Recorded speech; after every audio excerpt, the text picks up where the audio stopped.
feelings. Man, shut the fuck up, bitch. You in your feelings now. Taking up for Michael Jordan. Michael Jordan's a bum. He putting that salt in his nigga, I ain't era. taking up for nobody. The Michael Jordan played in conversation was, weak ass this is what era. I'm saying. You And can't that era talk with ain't this living. The special ed 90s ass era is nigga. garbage. Mike, you're being disrespectful. Mike is one of the greatest. I'm not going to disrespect him like that. Let's Michael not do Jordan that. We don't played. need to do that. We Michael don't need to Jordan do that. played. My Michael thing Jordan is played I'm in a not weak ass saying era. You guys Infamous. just You told put me. LeBron and No, Scary Movie in Michael the same Jordan is an series. all-time great. Let's not Infamous. do that. Let's not She do put that. Infamous. Go Nikola ahead. Jokic in Go the ahead. fucking 90s. They don't respect the Infamous. Let me He's just say average Go a this, ahead, triple and Fonz. I'm I'll gonna double. let let you y'all go talk. ahead Like, on. stop. I'll let y'all No, go let ahead him on. talk, guys. Stop cutting across the Um, field, man. Let him talk. Listen, Let him yeah, talk. Go they, ahead, Go Fonz. Mike get mad Go when you ahead. do that. He get mad when you do it to him. But Go anyway, ahead, Fonz. all I'm saying is that I'm not saying Michael Jordan is better than LeBron. I'm not Mm-hmm. talking about all this extra y'all talking about. Go Facts. Mike has said that Michael Jordan didn't play against nobody. That was the basis of my argument. Oh, That's all okay. I was saying. All the extra stuff about this player said this and this player said the league was this. I don't give a fuck about that shit. Okay. I'm talking about Michael Jordan competition. Now I'll His let y'all comp. go ahead. And no, I'm not No, in my but feelings. But go, Mike. The reason you bother me, bro, is because when somebody talk over you, you cry like a raggedy doll, wet panty bitch. Keep on damn. taking it from Michael Jordan, baby. That's what Keep you on do taking it here. from Michael Give Jordan. if you Fonz, want Michael Fonz, Jordan respect, Michael is if Jordan. you like want that. respect like that, bro, you I know gotta he learn had to to give give a it out. little. Give me I my know Michael he number. had Jordan Can to you give do ain't a no little. that? different listen, real. Mike, come on, man, come on, man. Fonz, can we switch the topic a quick second? What did I you don't think give about a the fuck. Denver Nuggets tonight? I What brought the did you think Michael about the Jordan Nuggets? thing up, Can and I hear? everybody hates Can I hear me. your opinion on the Nuggets? Can I hear your opinion on Nuggets? Go. I already gave all my opinions already, like 2 hours ago. No, I wasn't here. I wasn't here. I just wanted Yes, to I Yeah, hear did. it. the Because Nuggets Fonz, they played pretty good tonight, man.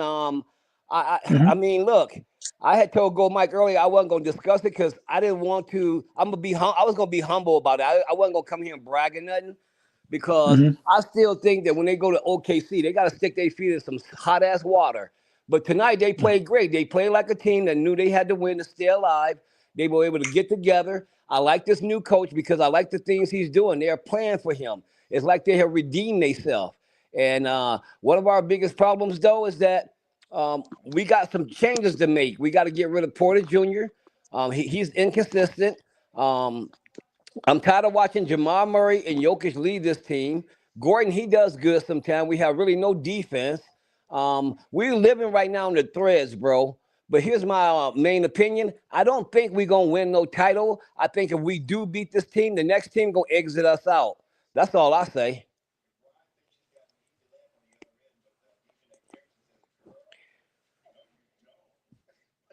Hello? Yeah, I think the Nuggets are gonna win too. sorry, What happened, my mic. Infamous? Can you hear me? Yeah. Yeah, my mic went out. Can you hear me now? Yeah. Yeah, Yeah, yeah. Okay, I it missed went really quiet. Real the quick. last couple of minutes of what you said. Go ahead. Can you repeat that? Well, I'm Can you repeat basically it again? saying that the Nuggets played Mm-hmm. good tonight. They played like a team that they played like they had to, stay alive. They came together and they did that. And it's easy to do that when you're at home because at home, who played better too? Role players, right? Which we Mm-hmm. don't have no great ones, but so it was a big advantage of being home tonight because that Denver crowd been like loud. They've been that six man. And Mm-hmm. our problem is this: is that everything we got is Jokic, and we got to find a way, bro. We got to have somebody like Jamal Murray one day go off for 40, and Jokic have 15. The dude got to have a game where he got to get a little bit of rest in between. Again, you know how LeBron do it sometime where he can play sometime and he ain't got to play so damn hard. Cause we Mm-hmm. ain't gonna we ain't gonna go too far if Jokic just keep gasking himself like this. I like what the new Right. coach is doing. They're playing with faith with him. Um, I just believe that if we do win this next game, we're Mm-hmm. not good enough. And this is just my opinion, and I think I said this last year when we met Minnesota. If we happen to meet them, we're not good enough for them, bro. They build a team to beat us. That's what the road ends. That's what I'm very disappointed in this game because they basically took a page out of the Boston's playbook and they let a nigga named Mm-hmm. Strother, Yeah. a sweet looking nigga. Pause. Yeah. A nigga that looks like he eats he loves Shirley Temple. He drinks like Shirley Temples and daiquiris. Sweet little. His name is Schwarther. They know a nigga named Schwarther beat them tonight. I mean, Schwarther was incredible. He was hitting Mm-hmm. shots. He Mm-hmm. was playing with confidence. And here's the thing that I worry about with OKC, and I think it's going to be an ongoing issue. Late in the shot clock, they just seem like they don't know what to do. Like they don't have a release valve in their system, and they Right. don't seem to. They get panicky down the stretch. And that's one thing I'm concerned about. Here's the thing. They need to be concerned because Denver could win that game. Denver could win that game 7 because of their experience and their veteran leadership. They've been there before. Right. This is a team that has Russ. Russ has been there. Jamal Murray steps up in these kind of big games. Right. Jokic, of course. And listen, OKC's got to get it together. I mean, there's no guarantee with that game 7. The only way that I believe that OKC is going to win that game 7, in my honest opinion, is they got to come out early and punch them in the mouth and step on the gas and don't ever take your foot off it. And what I mean by that is that they got to take like a 25 point lead right out the jump and maintain that lead. Because if anything, if it's close going down the stretch, I have a feeling that Denver can steal that game, can steal the game. And they're going to use that You veteran. don't want to reverse that? Because if OKC come out and drive a 20-point lead right away, most likely Denver going to come back. Now, if you and No. Can I explain why? Because I believe Denver is a tired team. Their coach has already said that. You've heard the interviews, right? He said his team is tired. Yeah. Right? And I think that's why Strother, I can't stand that nigga the way he looks. I'm sorry, man. It's just personal with that nigga. He just you know what he looks like? He looks like Tyrese Halliburton with Jerry curls. But anyway, no, I'm serious. If you look at Strother and Tyrese Halliburton, it's the same player. It's the same player, except one has Jerry curls. One looks like he has Jerry curls. But anyways, I think it was a brilliant move by Denver's coach to bring in, because he's already said that the team is tired, right? So they need more help on the bench. So it was Strother came in with confidence, was hitting a couple shots. And here's the thing that I like. He didn't go away from him. You know, he kept using him, right? Because he could have easily went back to Porter and the other guys, but he kept using and said, hey, you know, he's hot. Let's feed the hot hand. Let's keep riding it. And I think that was a huge help with Jokic, because Jokic is just spent. And here's why I think OKC needs to come out in game 7 and punch them in the mouth, because I think they're going to run. You're going to hope that that Denver runs out of gas going down the stretch. You see what I'm saying? That's the strategy. You see what I'm saying? Because every time you have to come back from a lead, it takes up more energy. You see what I'm saying? So if you always have, it's like pushing a rock up the hill and then the rock falls back. And then you have to keep pushing it back up again, and then it falls back. And then you have to keep pushing it back up again. That's why you want to take the lead, right? Because there's more energy you expend trying to get back into the game than if the game is close. And they don't want the game to be close, because if it's close, I'm giving it to Denver. I'm really giving it to Denver because I don't trust OKC in tight games. They just seem to always. Go ahead. You know why Denver's so tired too, though, bro? This is the second round where they had to go 7 games, where you got players that play every single night, no breaks. And this is what tells me about OKC. Because I don't look at OKC the same no more after this. They ain't as good as I thought they were. You're letting the Denver team beat you. I agree. You're letting the Denver team beat you with Jokic playing with no all-stars with him, taking you to a game 7, which from what I heard, you should be dominating. It should be over from how good it should have been over a long time ago. You're right. It should have been over. Denver is also coming in and playing against you after they just played a 7-game series before this, which I think OKC got a big old break. You know? They got like almost a week rest almost. So that tells me a lot about That's OKC. a great point.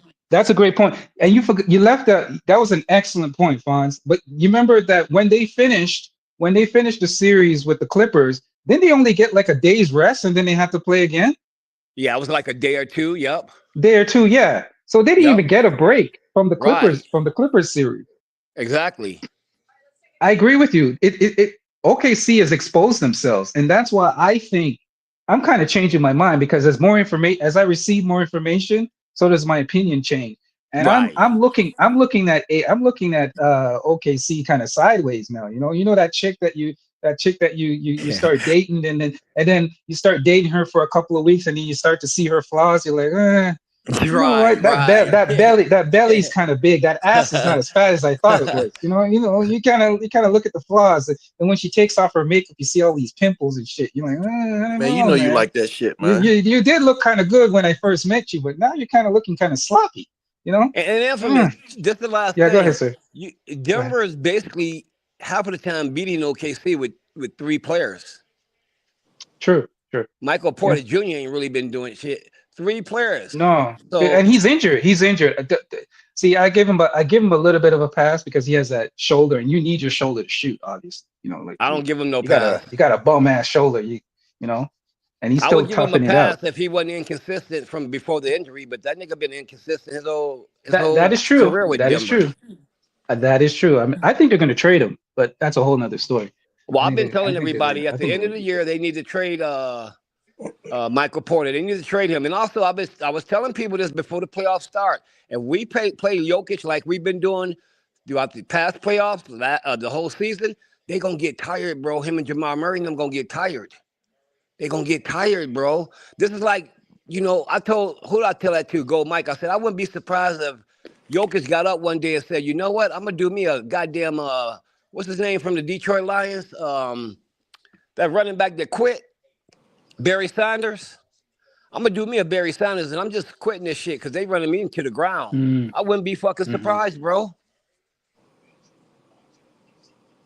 Right. Jokic, they gotta find somebody, bro, who can take Jokic out. The problem with the problem with us, bro, is just no bench, bro. You can't sit Jokic for too young. When you sit Jokic down, bro, look at our stats. Everything falls down. Everything goes bad. Bro, that's not good. With one player, bro. I can see if you took out 3 of the starters and that happened, one player. That's how important he is to this team. They are not shit without him. Right.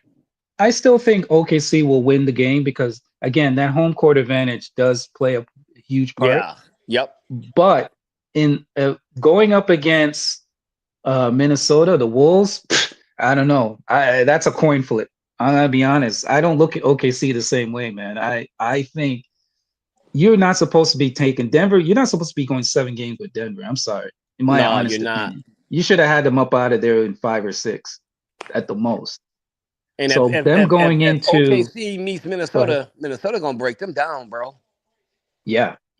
Because Minnesota can match up well with them. Mm-hmm. Minnesota can match up well with them. They have size at every position. Goddamn Randall balling his ass off. Yeah. Yep. Yo, who's that? Hey man, you know who this is, man.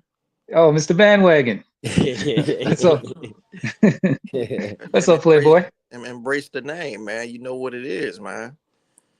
I tell you what, if the damn Nuggets win the damn finals, that's my new team, Infamous. You know that, right? Oh, don't do that. Hell yeah, Cuba. Join us, brother. Join us. Hey, I only join if they win. That's the thing.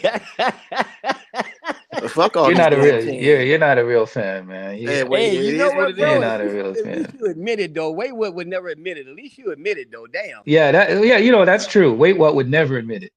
Yeah, that's my issue with his ass. So what do you think? You a Florida Panthers fan or what? What the fuck? He never would. What you say? That man was a fan of the Tampa Bay. What was he a fan of? He was a fan of the Tampa Bay Lightning. He was a Florida Panther fan. He was a Dolphins fan. Because remember, he said he was a Dolphins fan. He was a Brooklyn Nets fan. Well, that's his issue. He's a fan of these horrible ass teams. I'm a fan of women. Goddamn it! And you remember? I don't know, Cuba. Do you remember that every team that he picked was like a black cat? They ended up always losing. lost. They always lost. The team could have been the best team, and when he picked them, I was like, "Ah, shit, pick the opposite." Man. He had that Charles Barkley curse. That's why you gotta wait till they fucking win, man. Then you can say you claim that fucking team, man. See, I'm waiting. Right, I'm gonna still claim. Look at you, man. Look at you. Hey, I mean, look at the picture. I still got the Celtics. You know what you are. You know what you are, Cuba. You're the kind of guy that hangs around after the club closes and you pick up the booger wolves that are left over, man. I see you. I see you. You pick up all the booger wolves and the sea urchins. Urchins that are lurking after the club's over and nobody's picked them.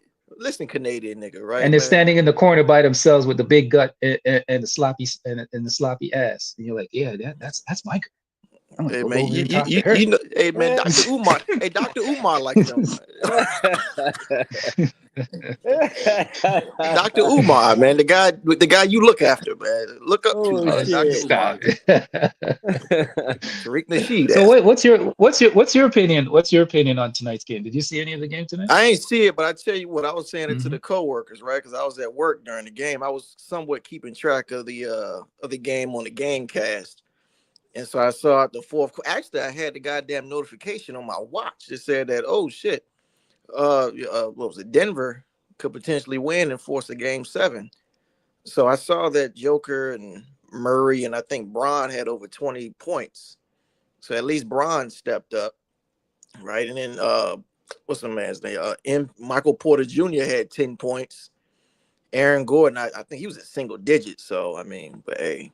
Didn't score the ball. Well, I'm pretty sure they had impact on the court. I don't know. I didn't see it, but yeah, man. I don't think Jokic had over 10 assists this damn series. I think he had over 10 assists this game though. Man. They've been holding his ass to like 5 and 6. Yeah, but what's his name? Julian Strother was actually the big hero tonight. He I don't know was who the just hell hitting that shots. is. Exactly. He's the guy off the bench. He kind of looks like Tyrese Halliburton with hair, with curly hair. Wow. Yeah. If you put him and Halliburton together, it's like the same guy. Damn. But yeah, he's a guy. He's a guy that they picked up. When did they pick Fonzie? When did they pick him up? This year or last year? Was it this year or last year they picked him up? Strother. Fonzie, you there? Who just left? Somebody left. Oh, yeah, I guess he left. Yeah, he's a rookie. He's a rookie. He was the guy that was bombing threes, and you know he was the one that kind of extended the lead in the fourth quarter for them, and they won it. That's how they won it, pretty much. Yeah, people dipping out of here. Huh? I wanted to talk about that dude who was talking about that. Didn't have Bron in the top. Fuck. Oh, he dipped. Damn. Oh, you wanted to go at him, man? Listen, I came at him already, man. Oh my god. You don't want to be. You wanted to beat him up some more. They don't want to have those conversations, man. Like, listen, the LeBron. Wait till Michael Jordan. You know, Michael Jordan signed a deal with NBC, right? Oh, wait till Michael Jordan comes out and starts saying stuff. Why they're gonna really start to hate. Yeah. Because Jordan already came out and said he's gonna destroy a lot of narratives, and he doesn't like Jordan fans. According to FYF did a report on it and did a show on it, and Jordan basically said that this whole narrative of how LeBron fans, his fans, have destroyed basketball. They have. They have. Really? They have ruined the fucking shit. Then when LeBron fans, then when LeBron fans start to go back at their ass, now they're saying, oh man, why the hell you doing that shit? Like, hold on, man. These goddamn JDRs, man, been talking shit for 15 years, ever since they had that damn GOAT debate, man. But you know what it is? They just refuse to advance the game. That's the problem. That's what Jordan's talking about. He said, listen, you don't need to disrespect the new era. I mean, the game has changed. The game has advanced. Come along with the advancements. Like, come into the future, man. Stop living in the past. The game has changed. And he said, we got to stop disrespecting these new cats, man. And I see it too. That's why you wonder why these new cats don't have a lot of respect for these the old dudes, is because they constantly talk down to them and say, oh, back in my days, this guy would have done, instead of, lifting them up and encouraging them. I mean, there's a few players that do it, like Allen Iverson. I've never heard Allen Iverson talk bad about anybody. Anybody from the new era. He's always shown respect. He was my favorite player. He's always bigged up everybody. AI. He's not a hater. That's why I respect guys like Iverson. Iverson is never came out and talked bad about anybody from this new era. Yeah. Never heard it out of his mouth. There's other players that do it too, but some of these guys just come out and they're constantly hating, like, fucking Shaq. Oh, he's soft. This era is soft. Blah blah blah. Like Shaq and all these Isaiah guys. Thomas. I mean, what the fuck you don't get on Bron for practicing with his shirt off, man? Won't nobody there, man. First of all, I think what, I give Isaiah a pass. I think he has that disease, and I think it might be affecting his brain. Hey, well, look, he got the Bell's palsy, right? I was Yeah, still a he's got stupid so ass that's thing why to I'm giving say, him a pass. I'm giving him a pass. but that was still a stupid ass thing to say. Yeah, it was stupid. You could tell when he said it, the other guys on the panel were looking at him like, what the fuck? Fuck And out of so here. they weren't, yeah, they gave him that look like, dude, I think he might have drank too much that night. He might have Yeah. drank too much. Then So like the other Laker dude getting on him for eating fruit at a preseason game. Why the fuck do you care? God, they'll find anything. Can you Michael Cooper imagine what they would have done back in the days? when smoking players were all kind bringing of crack. when Yeah. when cats were smoking in the locker room and drinking, like, what would Goddamn they Joe, send in? what was it? Joe, what's his name? Joe for the fucking Jets. Joe not Theismann. The quarterback. What's his name, Joe? Damn. Quarterback In the for who? 60s. What There's team? a picture of him smoking a fucking cigarette on the field, man. Oh, Joe Theismann No, I don't know or if it was Heisman? Theismann. Fuck you, unless he played Joe Montana. Nah, I want Montana. It was cool Joe. Cool, fuck, what's his last name? I can't think of his. He played for like the Jets in the 60s. Okay, and he was smoking what cigarette? Yeah, I saw a picture. That man was up there on the field smoking a fucking cigarette, man. You see what I'm saying? Like these guys don't understand what they were doing back then. I mean, we literally had a guy bring a water pistol to the locker room. Man. Are you serious? Is that what you want to big up? Yeah, but he Come when on, he said man. that damn list ain't have Bron on it, I'm like, man, that's some Bron You can't right there. take people like that seriously. I don't see. Look, all of them are I great players, embrace. but like, come on, Yeah, if you telling me all them niggas, at least all 10 of them guys is better than LeBron James, like, are you fucking kidding? LeBron James you got to at least have LeBron in your top 3. You got it. If you don't have LeBron in your top 3, I can't take you seriously. Like the criteria, because what was this? 5 of them. Let me see. I got competition, I got longevity, I got the damn accolades and the stats, and then there's the rings or the winning, right? So Bron got all that shit. You know what? The more I get older and shit, the more the ring argument has become weaker. Yeah, that's why I don't the ring. I don't even want to include the ring argument anymore because the ring argument doesn't hold water anymore. Yeah, they act like, oh, that shit, narrative's being destroyed. Yeah, I mean, yeah, Jordan got 6, but it's like a handful of motherfuckers that got more than them. So, and they exactly. don't hold no weight. So there's a lot of guys that have more than him. So are you still gonna say 6-0? Like, what's 6-0 when you have 11 or 12? You know, like, I tell you what, that kills you. That kills your 6-0. I tell you what, Jordan would have a huge argument if he played the way he did and won 11 or 12 of them motherfuckers. Then it would be different then because he got the rings and did, and played that way. Now it would be tough if he had 11 or 12. I will say that. Listen, man, the ring argument is getting weaker and weaker. But yeah, you're right. It's getting weaker. I mean, what's his name? Big Shot Bob has 7. So are you gonna say he's better? Like we can keep doing this. We can keep going. I mean, come on.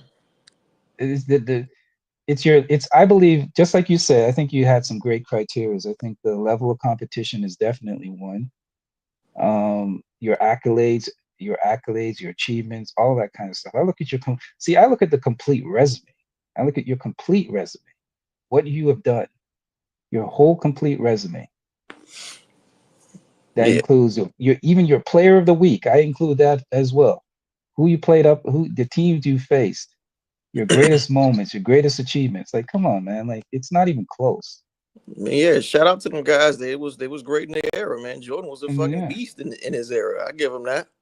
Yeah, we give Jordan respect. Yeah, that motherfucker was fucking. But let's be honest. And Pippen too. I like both. When Akeem, he even admitted Jordan admitted this himself. I mean, he kind of ducked the Rockets. What do you mean in the finals? That's right. Yeah, that's why he retired twice. Because he didn't want remember he retired and he said the Rockets. Yeah, that's why he didn't want the fade with Hakeem Olajuwon. That's he why didn't want that fade with Hakeem. Yeah, are we gonna just ignore that? Damn, that's crazy. All Are we also going I to hear that ignore a that he lot, man. lost Who will to win? Orlando Magic? Are we also going to ignore the fact that when he came back, he lost to Orlando Magic? It's funny how they just want to erase that from the history books. Oh, like when he left. They want to erase that he got his ass sunned multiple times by Isaiah Thomas in the playoffs, and he got his ass sunned by Larry Bird in the playoffs twice, multiple Yeah, times. and we don't want to talk about that. We'll just leave that alone. And I then we want don't want to talk about him on the Wizards. Why don't we want to talk about him on the He Wizards? didn't do shit with the Wizards. Not a goddamn thing with the Wizards. He had Richard Hamilton and fucking Brandon Haywood and couldn't do shit with the Wizards.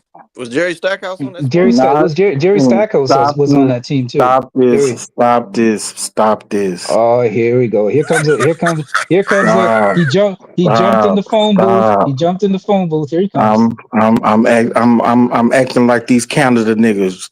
Stop! The Canadian nigga is king. Yeah. The Canadian nigga. You hear that infamous? Here we go. Bullshit, bro. What did we say? What did we say that was incorrect? MJ never said he ducked Hakeem Olajuwon. That's a fucking lie. Stop that capping ass shit. He ducked Hakeem Yes, twice you by did. retirement. Yes, you did. Hold on. He retired. He retired before. He retired before the season started. So how would he know, bro? How would he know that the Rockets making it to the finals? How he gonna duck them before the season started? that don't even make logical sense. That don't make sense, bro. Nah, he didn't. He didn't know. He didn't know that the Rockets was gonna make the NBA finals. He didn't want to fade with Hakeem. He didn't want to fade with him. That's why his ass retired He twice. never said that he ducked the Rockets. That he ducked Hakeem Olajuwon. He never said that. That's a lie. And this notion that all of a sudden winning championships don't matter no more is ridiculous. Let's knock it off. Who said? Okay, watch this. Who said that? Well, you said, well, counting titles don't matter no more.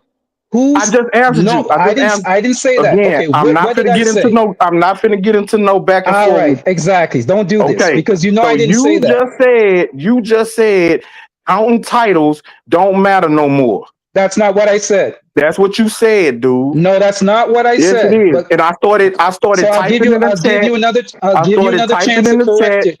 I'm not correcting nothing. I said what I said. Okay, but I didn't say that. Back and forth so you're arguing against yourself. So I didn't say that. Okay, well then cool. Let me argue against myself. Let's not do that. We're not doing that. Because everybody's on the panel. We can rewind it. I never said that. That's not what we're gonna do. Exactly. Because you're lying. It's titled the end all be. It's titled the end all be all. No, it's not the end all be all, but it does matter. It does matter. We're not finna stop counting how many titles dudes won. We not stop counting the 6-0. It matters. We not doing that. We're not doing that, bro. Okay, so going forward, I can't really take you seriously because you've already proven yourself to be a liar. So I don't care what you say. I'm not going to take it seriously. I don't care what you take seriously, my nigga. No, that's fine because you've already proven yourself to be dishonest. You said something that I never said. You can have whatever opinion you want to have. To be dishonest, you know what I'm saying? But you are the biggest liar that comes on this panel. Okay. How am I the biggest liar when you just said I said something that I never said? And start moving the goalposts when motherfuckers call you out. So I'll ask you again. So cut it out. Okay. Simple thing. Go back and rewind it and tell me where I said it. Give me the timestamp. Go ahead. No, I ain't got to give you shit. Oh, thank you. I thank you. I rest my. You see how you trap these niggas? Easy work. Easy work. Give me the timestamp where I said that. I'm not just jump on here and make accusations. So that's right. And I said what I said. Look, if you don't like it, then that's on you. But I said what I said. Like that's the end of it. I ain't going back and forth with you. I'm not going back and forth with you. Okay, cool. But go ahead. Keep lying. Keep lying. Go ahead. Cool. Okay, that's all I had to say. I just had to come up here and let the record reflect. We ain't doing that bullshit, because bro. You lied. Yeah, you lied. Motherfuckers get the captain for who it is that they like.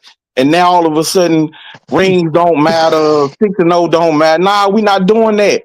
And then motherfuckers lie. Nobody said that. Well, low key, what Jordan said that he was, ducking Hakeem Olajuwon. That's a lie. That's a lie. That's a fucking lie. And I'm a Rocket fan. Hey, Infamous, I'm not gonna lie, man. King might got you on that shit, man. On what?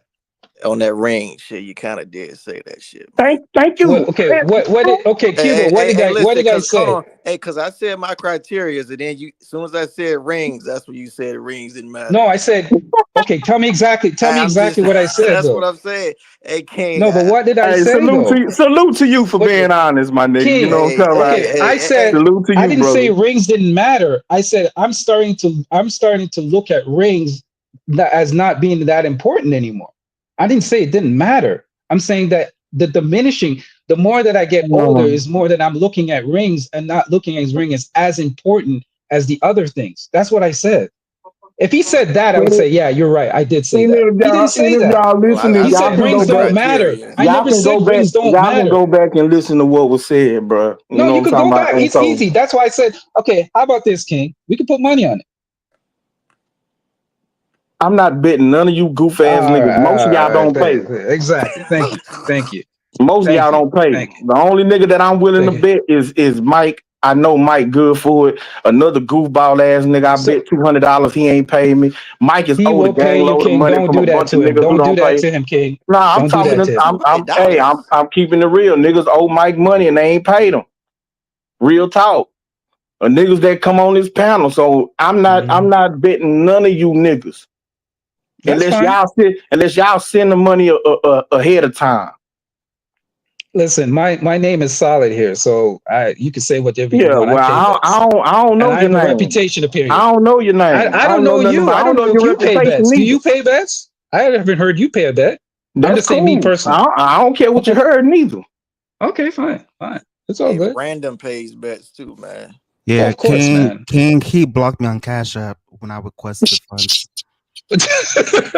hey, AC, man. I believe it. I believe it, AC, because he's coming up here lying about what I said. So he looks like a guy that would probably do that. AC, we'll do a $5 bet, man. That's the thing, man. I pay you.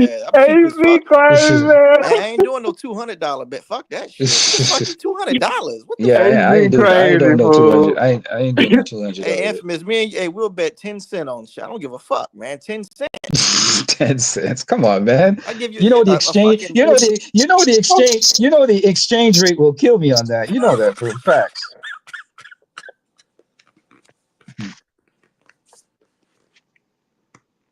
Ah, shit. Salute to you boys, man. AC, you better stop slandering my name. I requested multiple times. Stop slandering my fucking name. AC, like, for real. I think I kind of believe you. You know, he does seem like the type of guy that does. You would believe him too. You would. Hey, King, man, you're my boy. Yo, King, we may go at each other, but man, King's my dude, man. I respect you. Nah, respect. So at the end of the day, man, respect. Man, it's all respect.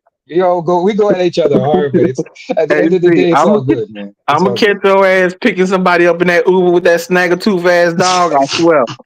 I'm gonna throw a big ass bone in the motherfucking car and make your dog cat a heart attack. Oh my god!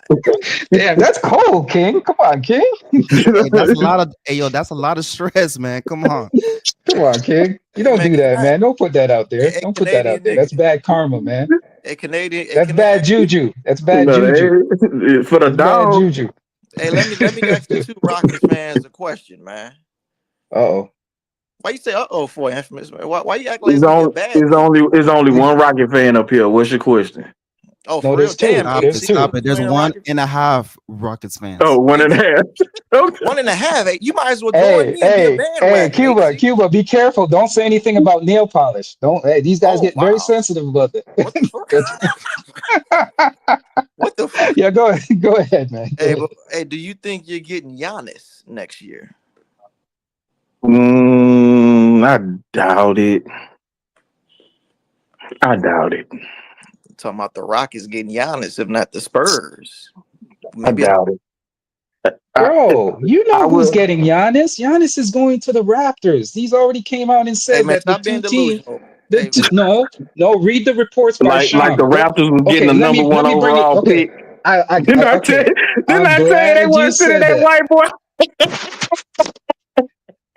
Hey, they Listen, rigged. why would he They go rigged it, down? Why would King. he King, you know they downsize to the rigged it, Raptors, King. man? King, you know they rigged it. No, No, I don't but want to here's hear the that thing. shit because I fucking told you that before. I told you that a month and a half ago.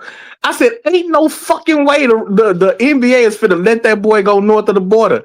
They'll send him anywhere in the United States. They not finna let him go to fucking Toronto. I told you that. Everybody knew it was rigged, except for Okay. you.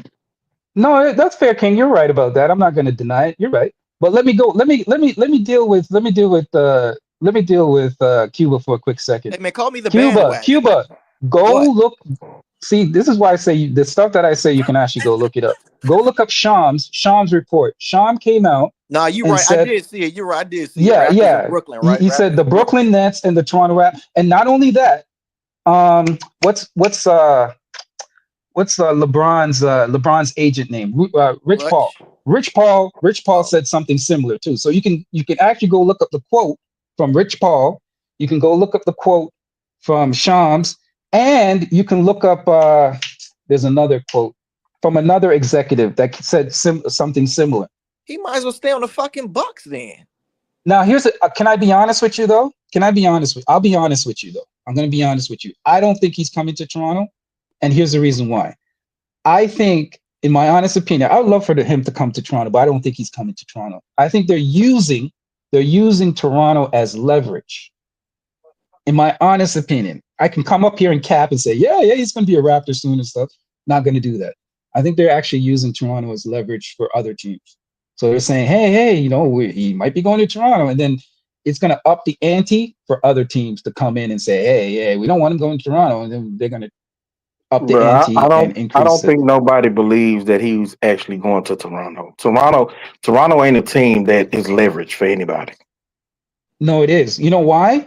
Masai was. I keep telling you guys, Masai was the one that brought him to Greece. He gave his family his passport, and so he has a very strong relationship with Masai Ujiri. They're from the same country. They're from Nigeria. They're both from Nigeria. Yeah, that's Now, Infamous, where you want to go? You want to go to San Antonio? Can I go a step? Can I go a step Toronto, further? man? Can I go a step further? I'm going to go a step further. Greece. The Greek population, because it's Greek, right? They're Greek, right? Toronto has the second largest Greek population outside of their own country, outside Man, of he their trying to country. win, Second man. He largest. ain't doing that shit, Infamous, don't man. nobody, Second don't nobody largest. care about the Greek population. So let's look at it two ways. So Masai was the one that helped his family immigrate to Greece, right? Helped his family, gave them passports and everything, took care of them. Masai is a huge fan of him. Tried to get him twice. We cleared draft capital one time to try to get him. So Masai's been after him since day one. So he does have an affinity for Toronto. So am I saying it's going to happen? Very He slim. has an infinity Very for slim. Toronto based on what? Based on his relationship with Masai Ujiri, and based on the fact, if you got to Has go read the report. Has Giannis said that he loves Toronto? Not Masai. No. That he loves Toronto. Okay, so you're saying he has an infinity for Toronto. That would Based on his suggest, relationship with Masai Ujiri. You got to listen to the whole no, thing. no. But Go ahead. you can't extrapolate him having a relationship with one person who works a place and say that he has an infinity for the whole area, for the country. No, here's the reason he has an affinity for the Raptors. Again, that is hyperbole. No, well, if he has not said that, you got to read the reports yourself, because I was going to add something else. He wants a team where he has input in the decisions. That also was in the report. So you can go read it yourself. See, a lot of niggas don't read. So that's a problem. That's a problem we have nowadays. You can actually go read this thing for yourself. So it's not coming from me. Most superstars have input in how the organization moves. Not necessarily. No, not all superstars. Do you think he I said most. Again, okay. So I'm asking you, do you think that he has an input in Milwaukee? Because I don't think Drew Holiday gets traded if he had an input. Well, I don't know if he had an input then. I believe he has an input now. I don't believe that they made that trade without him knowing. No, but he's I already don't believe come. that. But yeah, but he's already come out and said he doesn't have an input. Why are we not listening to what players say? Whether you believe it's a lie or not, he's already came out and said, "I leave the front office decisions to them." You remember when they picked up what's his name from Portland? He came out and said, "I have nothing to do with this." When Thing got fired, sorry, no, my mistake. When the coach got fired, he said, "I have nothing to do with it," because everybody was blaming him. Griffin, when Griffin got fired, he said he has nothing to do with that. He came out of his own mouth and said that. He said, I'm paraphrasing. He said, they do what they do. I leave the decisions to them. I don't want nothing. I'm not a part of that. That's what he said. Whether you want to believe it or not. So you're talking about coaching changes as opposed to player personnel. I said I believe that trade that brought over Dame Lillard, that he knew about it. I didn't say that he made a decision. I believe that the team went to him and told him, "This is what we're trying to do. This is what we want to do." That is still different. That is still different from coaching changes, because he may not know much about the coaches. Who you play against is different from coaches. So him saying, I don't really want, that's them taking care of that. That is different from them going to him and letting him know, hey, this is what the players that we're trying to bring in to play alongside you. So yeah, I do believe he was told. I'm not saying that he made a choice, that he made a decision, or none of that. I do believe he was told before that trade was made. Again, if he decided he didn't want nothing to do with the coaching changes, that kind of makes sense. He's a foreigner. He don't know a lot of these coaches anyway. So him saying, look, I don't got no opinion one way or the other on the coach, that also makes sense. Right. So he wants to go to a team. So according to the reports, so you're going to try to say I said it. According to the reports, he wants to go to a team where he has input on the decisions of the personnel, of the players that they bring in. Simplify. I'm just going to leave it simple. Now, if you don't believe me and say, hey, it's coming from Infamous doesn't know what he's talking about, you can go read the reports. Very simple. The reports are out there.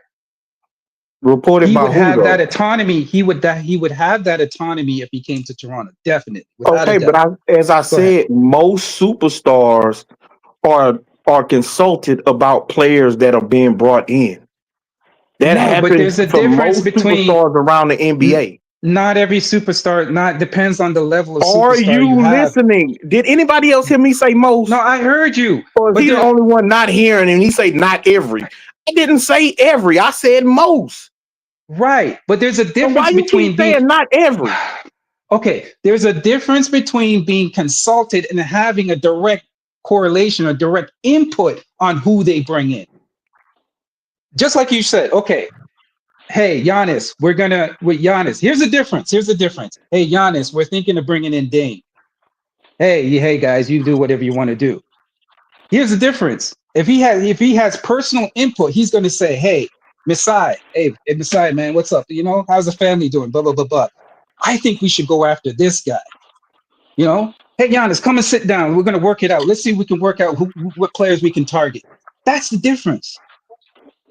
Let me talk. Oh, Giannis, hey, Masai, I'm going to talk to such and such and see if we can get him on the team. That's the difference. Bro, it's the same damn thing. Like, what are you talking about? Okay, I'm done. Go ahead. Go ahead. Yeah, I just showed you the two difference. Yeah, and it was the same thing. You tried to word it different, it's not the same thing. It's the exact same shit, fool. It's not the same. How is it the same that if you're consulted and you're saying same thing? It's not the same thing. You have direct same thing, fool. How is that the same thing? You tried to try and word it different, but in both cases, the upper management went to the player. The only difference was in one of them, you said, hey, man, that's up to y'all. Y'all do how y'all want. That's the player. So you're speaking for the player. Yeah, so he doesn't have a direct decision. He doesn't have a direct decision. In both instances, he's not going to make the decision. He's going to. The only thing that they're going to do, he's consulted in one. He's not. Most superstars are consulted about incoming players. They're consulted about who the GM or the upper management wants to team them up with. Most superstar play. That is true. That is not true. You gotta have leverage. You gotta have leverage as a superstar to have that input. Just What are you talking about? that, Goofy. I said most superstars. I didn't say most NBA players. I didn't say most all-stars. I didn't say most dudes who's on the cusp of stuff. I said most superstars gets that automatically. Superstars in the NBA are not just having players brought onto their team or traded away from their team, and the GM ain't talking to them about it. I'm sure it happens. I said most. Okay, there's probably some. So there's I just probably told you a handful of dudes, superstars, where they trust their organization enough for them to make those moves and them not be consulted or involved in it. No, I agree with that. There's probably a handful. But I'm just saying, do you think, okay, so let me ask you a question. You think when Drew Holiday was traded, do you think that Giannis was consulted about that? I do, because he was traded for Dame Lillard. I do believe that the organization went to him and said, "Look, man, we thinking about bringing in Dame Lillard. You know what you think?" I do believe that. Okay. They had not too long won a championship. So in order to make that move, I believe that they went to their best player and told him what the move that they was trying to do. But you just contradicted yourself when you said that Giannis is a foreigner and you don't expect him to have that type of input. You just said that. So I said that about coaches. Listening is fundamental, my nigga. Yeah, but that's what I'm talking about. We're not talking about coaches. We're talking about players. He plays against other players. I'm talking about everything. Yeah. And businesses as well. That's what I'm talking about. What do you mean in business as well? What does that mean? Okay. He has business interests. He has business interests in Toronto as well. That's what I'm trying to say. And Brooklyn, by the way. And Brooklyn. So I'm saying, oh my God. Okay, let me bring up the report. Let me see if I can bring it up. Because again, I'm gonna have to read for niggas because niggas don't want to read. Let me read it. Let me bring up the report. Go ahead, talk amongst yourself. What's HG Picks doing? Hey King, man, you saw that rematch of Lamar Roach and Davis? Have I seen the rematch? It's official. It's gonna be in August. Oh well, yeah, I knew they was gonna make it. I knew it was gonna happen. You got Davis or Roach? Roach. I want to say Roach. I think Roach got robbed in the first fight. I do believe that Tank is gonna come out motivated in this fight. Usually he likes to set traps for guys. In that fight, he really couldn't set the trap how he really wanted to. And so Lamar Roach kind of outboxed him. This one, I think he's going to be far more aggressive and fight his fight. I'm going to take Tank. I'm going to give Tank the benefit of the doubt. I think he gonna come out motivated in this one. You trying to put some bread on it? Yeah, we can put a bet on it. What do you want to bet? I got and with you, once we make this bet, it's locked in. You ain't finna give me 24 hours. You not finna wait a minute. You not finna drop out no motherfucking left with me, bro. There's a 24-hour cancellation fee. No, it ain't. Don't do this. Okay, that's right. A fee, motherfucker. You gonna have to pay me to get out this bet. Wow. Dan King is a top nigga. If you don't show up to the barbershop, he gonna charge you the same charge. I might want some action on this. Let me do some research. Don't infamous him. What you want to bet? What you want to bet, AC? I'm gonna get back to you. See you out. I knew he was gonna say that. I knew. With that bullshit. He just pulled that bullshit. See, this is what this motherfucker do. This motherfucker come up here. It's called the Texas. Get me talking about boxing, offer a bet. I take the bet. Done that to me. I start talking about the matchup. Then he jumps off the bet and be like, "You convinced me. I don't want the bet no more." And then the motherfucker wins too. Stop it. What bet was that? What fight was that? Not the fight, but like bets in general. The Astros. There's a couple. Yeah, you didn't lost. You didn't lost out on some money for jumping off of bets and shit. That's a fact. You didn't lost some money. That's why we do this thing here. We call locked in. We lock it in. Oh shit, we got TJ in the building. Here. Okay, can I read this before you guys go on? Let me just read this quickly. So this is going back to the He's a runner. He's a track star. Welcome back from the goddamn 7-year marathon. Let me read this because people don't understand when you got to read stuff because that's how people understand. So Michael Jordan, right? This was from Sports Illustrated, right? Acknowledged that the Rockets, particularly with Hakeem Olajuwon, posted a significant challenge to the Bulls. He suggested the Rockets were the team that gave him the most trouble. He also expressed respect for the Rockets' ability to contain Hakeem Olajuwon, stating that they didn't have the personnel to do it effectively. So he said, I'm trying to get the quote where he said about how the Rockets would have given them trouble if they went to the finals. Hold on a second. No, what you should be looking for is the quote that's saying, "I ducked the Rockets. I didn't want to face the Rockets." Because that's what you said. I didn't know. I didn't say that Jordan said about the Rockets. FYF is down in the chat. He heard the same thing. This is what Jordan said about the Rockets. He said that if the Rockets was in the same conference as him, that it would be tough competition. Okay. But that's a completely different scenario from what was stated, bruh. Again, and I'm a Rocket fan. I'm a Rocket fan. I grew up when everybody else was in my youth talking about Jordan was the best player in the league. I disagreed. I thought it was Hakeem Olajuwon growing up. Okay, so here it is. Hold on a second. So Jordan admits that the Bulls would not have won 8 straight titles. So I'm getting the article. This is from oh gosh, it's behind a paywall. I hate when they do this shit. Damn, it's behind a paywall. Yeah, that's probably clickbait. No, it's behind it's from the Chicago Bulls SI article, but it's behind a paywall. Yeah, but still, for to say he admits he wouldn't have won 8 straight, that's clickbait. No, when I was paraphrasing, I said, Jordan was kind of ducking Hakeem, See, now you moving the goalpost. You moving the goalpost. No, it's exactly what I said. You can go back and listen to it. You said Jordan admitted. That's what you said. You said Jordan admitted to ducking the Rockets and Hakeem Olajuwon. No, I didn't say he admitted to ducking the Rockets. Yes, there's an article out there. Yes, you did. No. Oh my God. FYF, if FYF is still down there, please come up on this panel, bro. I'm trying to get exactly what he said. Go ahead.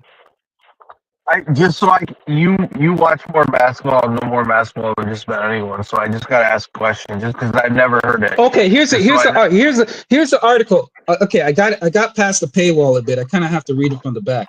Hold on a second. It says, this is what Jordan said. This is what I was actually referring to. He said, despite being an intense competitor, his airness admitted to Rick Tanger that he doesn't believe the Bulls could have pulled off a winning 8 straight NBA championship, and explained the team dynamics were conducive to pulling off such an incredible but difficult feat.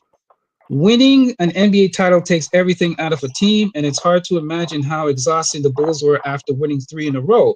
It's no surprise that Jordan and the Bulls experienced facing more obstacles from opponents during the 1992 and 1993 season. Phoenix, trying to get to even him saying that is just logical. Him saying that it takes a lot to win a championship, and to win 8 consecutive would have been extremely difficult because of team dynamics. It's not because of one particular. No, but he said he doesn't. I'm trying to get the quote where he said he doesn't believe that if they went up against that Rockets that year, he believed that he doesn't believe they would have won if they faced the Rockets that year. That's Yeah, what quote I'm trying. That's where I'm trying to get. I've never seen a quote by that like that from MJ. And you know what's funny? You know what's funny? FYF had it on his channel, and he always goes against me. So he knows he knows the one I'm talking about. But instead of saying, "Hey, you know, I kind of know what Infamous is trying to say," he had to say something to the contrary. But we all know how it works. We all know he's a hater. But anyways, because he had it on his channel. I think he's just saying what you said. You said that MJ admitted to something. He's saying that's what you said. Now you're trying to say you didn't say it. You kind of alluded to it. Nah, nigga, that's what you said. Okay, so if I said kind of, what does that mean?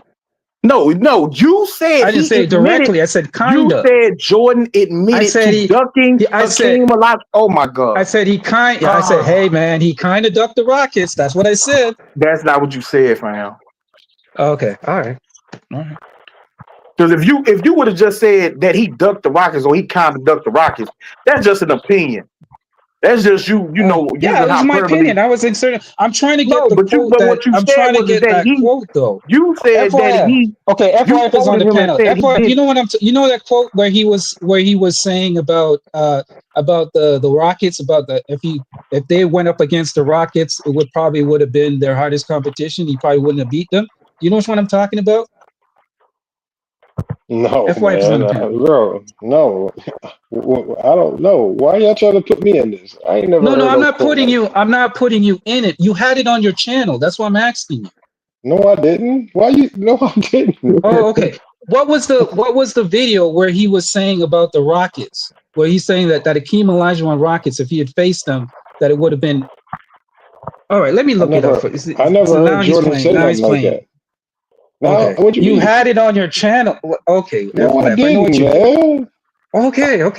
I'll find it myself. He doesn't want to help me. He doesn't want to help me. On my channel, it would still be on my channel. Go find it then. Yeah, I'm trying to, but I have to. Bro, your lives are like 5 hours long. Are you serious? Oh my God, dude, your lives are like 10 hours long. Am I gonna dig through 10 hours? Bro, I didn't have nothing like that on my channel. What are you you did. About? Yes, you did. I remembered it from your channel. It was an actual video. I could never imagine Jordan admitting that some team was gonna beat him in the 7-game series. So FYF is a smart dude. He's just playing coy now. What was his comments about the Rockets? Do you remember? Bro, I don't ever remember him making no comments about the Rockets. Okay, all right, never mind. I'll find it myself. Lord, I mean, you've had plenty of time to find it, man. It's not. I mean, it shouldn't be that hard. You know what's funny? He knows. He actually knows. He's just trying to pretend he doesn't know because he doesn't want to help me. Because he has some kind of hatred towards me. I don't know. But it's okay. I'll find it. This is Infamous. It's typical deflection. Oh, here we go. Here we go. I don't know nothing about none of this, man. What are you talking about? The man had it on his own. It's funny how he had it on his own channel, and all of a sudden, this man has an ironclad memory, and all of a sudden, when I say it, he suddenly forgets. Okay, that's cool. That's cool, FYI. That's cool. That's cool. Why? Because he caught you lying. Now you want to try to put me in on a lie. Your hate goes that deep? It's okay, this is just you deflecting. It's all good. I'll find it. This is you deflecting, trying to make it about something else. Now you're trying to make it seem like I put out. No, it's okay. No, FYF, it's all right. I'll find it myself. I'll get off the panel and try to find it myself. I'll find it myself. But I just don't know why you gotta lie and try to put me in your lie. No, you're not in. No, I'm saying it was on your channel. That's where I saw it. It was not on my channel. Okay, it's not on your channel. Okay, if you say that, okay, FYF, if you say it's not on your channel, that's fine. Okay. You're right. I'm just up here to confirm that you did say that Jordan ducked Hakeem. You said Jordan was ducking Hakeem. I said I don't know. He kind of ducked Hakeem. That's what I said. Those are my exact words. Did I say or did I not say that? Go ahead. You said. No. Did I say or did I not say that? No, you didn't say no kinda. Okay, that's a lie. That's a lie. That's a lie. Oh my God, man. Go ahead and rewind it. That's exactly what I said. Yeah, rewind it, bro. That's not what you said, bro. I said, man, Jordan admitted to ducking Hakeem. You said he admitted to ducking Hakeem. HC, rewind it. No, you know who said that? Who was the other guy that was on the panel said that? And you got No, into oh, argument with him. you gonna lie on the other dude? That was you, Infamous. Bro, he was the one that was arguing with King about it. Who was the other guy? What's No, his name? he's the one who was just saying that Jordan ducked Hakeem. He didn't say Jordan said Yeah, it. so he said it. No, bro. He said Jordan ducked Hakeem. That was his opinion. You said Jordan admitted to ducking Hakeem. Oh my gosh, That is true. Let me go because I know what you guys are gonna do. When I find the article and I find the video, you're gonna say, well, you're gonna try to move the goalposts, but that's fine. And FYF had it on his channel. You know what's funny thing? That's reserved for you specifically. FYF could have dug it up. You keep that FYF goddamn could have dug it up a goalpost long attached to time your ago back. and prove what I You was got that saying, but he's motherfucker not gonna attached to do your it. back like it's an accessory. You try to move that motherfucker every chance you get. Cool. It's all good. Hold on. I'm gonna type it in Google right now. I'm gonna try to find it for you. Hold on, let me see if I can find it. All right. Bro, that's easy. All you gotta do is type in Jordan admits to ducking Hakeem Olajuwon.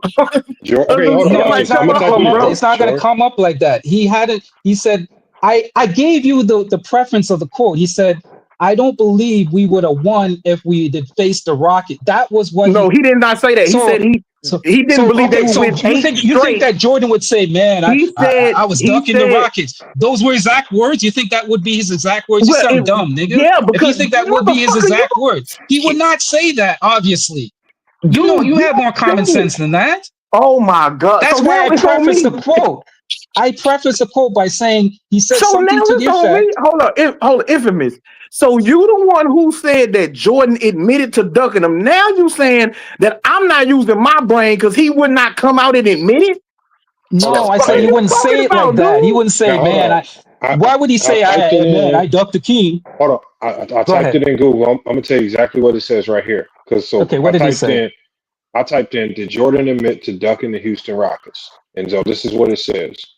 It says, no, Michael Jordan did not publicly admit to ducking the Houston Rockets. There is no evidence or official statement indicating that Jordan intentionally avoided playing the Rockets or was trying to evade them in any way.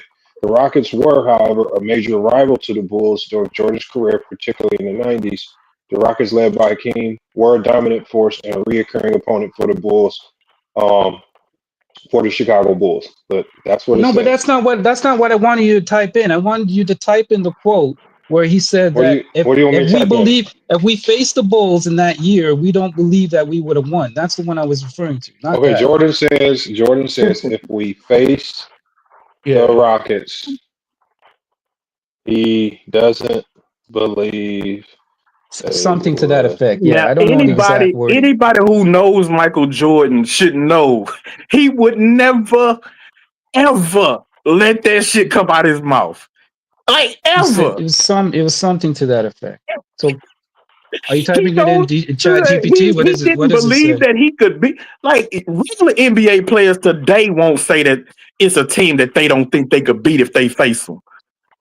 You mean to tell me the most competitive fucking player is saying publicly if they would have faced the Rockets, he don't believe they would have won? You talk about using your common sense. Like, come the fuck on, bro. Wait, FYF is typing it in. I just want to hear what it said. I'm just trying to scroll through because it's just giving me a whole bunch of Houston Rockets stuff, but it's not giving me an article. I'm just trying to scroll through it all. Hold on. DJ, you see him? It's crazy. He had the. You know, it's funny. He had the video on his channel, man. I didn't have no video on my channel, man. Maybe I could check YouTube. Let me see if YouTube. I would remember if I had a video like that. Yeah, I just want to say, I can check YouTube. I don't know if you guys. If anybody has YouTube, if you guys can look it up for me, anybody in the chat. Did you watch the documentary, The Last Dance? He never said that. Okay, so here's what I found right here. You got to speak up, Michael. It's hard to hear you. Go ahead, FYI. This is on. This is on Basketball Network, but this is it says right here. So it's not a quote from Jordan. It's a quote from Rudy Tomjanovich. It says Rudy Tomjanovich says that he didn't feel that they could. He says he didn't feel that they could contain Hakeem. Rudy Tomjanovich said Michael Jordan thought the Rockets gave the Bulls the most trouble. It says Okay. Jordan recognized that the Bulls had few answers for Olajuwon in the 90s. Let me see. Let me go down. Let me see if Jordan. Okay, so it says right here. It says he gave our team great respect. Tom Janovich told The Athletic in 2020 he didn't feel they could contain Hakeem. They just didn't have the personnel to do it. And he said he thought we were the team that gave them the most trouble. Yeah, that's the one. It gave them the most trouble. Yeah. Yeah, that was from Okay. Rudy T. Okay, That was so from the Rockets so coach. my That wasn't bad. I from mixed it up. MJ. I Yeah, that's mixed it from up Rudy because I thought there was a Tomjanovich. video. Okay, because I could have swore there was a video where MJ said something to that effect. But hey, if it was from Rudy T, maybe my bad. I mixed it up. My bad. I'll still try to look for the video, but hey, my bad. If I'm wrong, I'm wrong. But that's what I was referring to, where they said that if they faced the Rockets that year, there's a strong possibility they wouldn't have Yeah, but won. Yeah. that's a much different statement. Like that's a very No, you're right. You're right. I'm not gonna lie about it. It's a way different But statement. I could have swore there was a video though. Right, way different statement. Anyway, yeah, I know. I don't know where people are coming off with this bullshit, talking out of their asshole, saying that. Oh, he admitted that he don't. I don't know where the story comes in. MJ would have never. Like, I'm sorry, bro. I know. Not MJ, bro. Michael Jordan didn't admit to shit. He was gonna admit to that. Yeah. And then the other dude talking about, oh, he ducked Hakeem. How he ducked Hakeem, bro? And he ain't even know the Rockets was making the finals. Like, that's crazy. Michael Jordan was sitting in court testifying about millions of dollars in gambling debt and still didn't admit he had a gambling problem. That man was not gonna admit to nothing, man.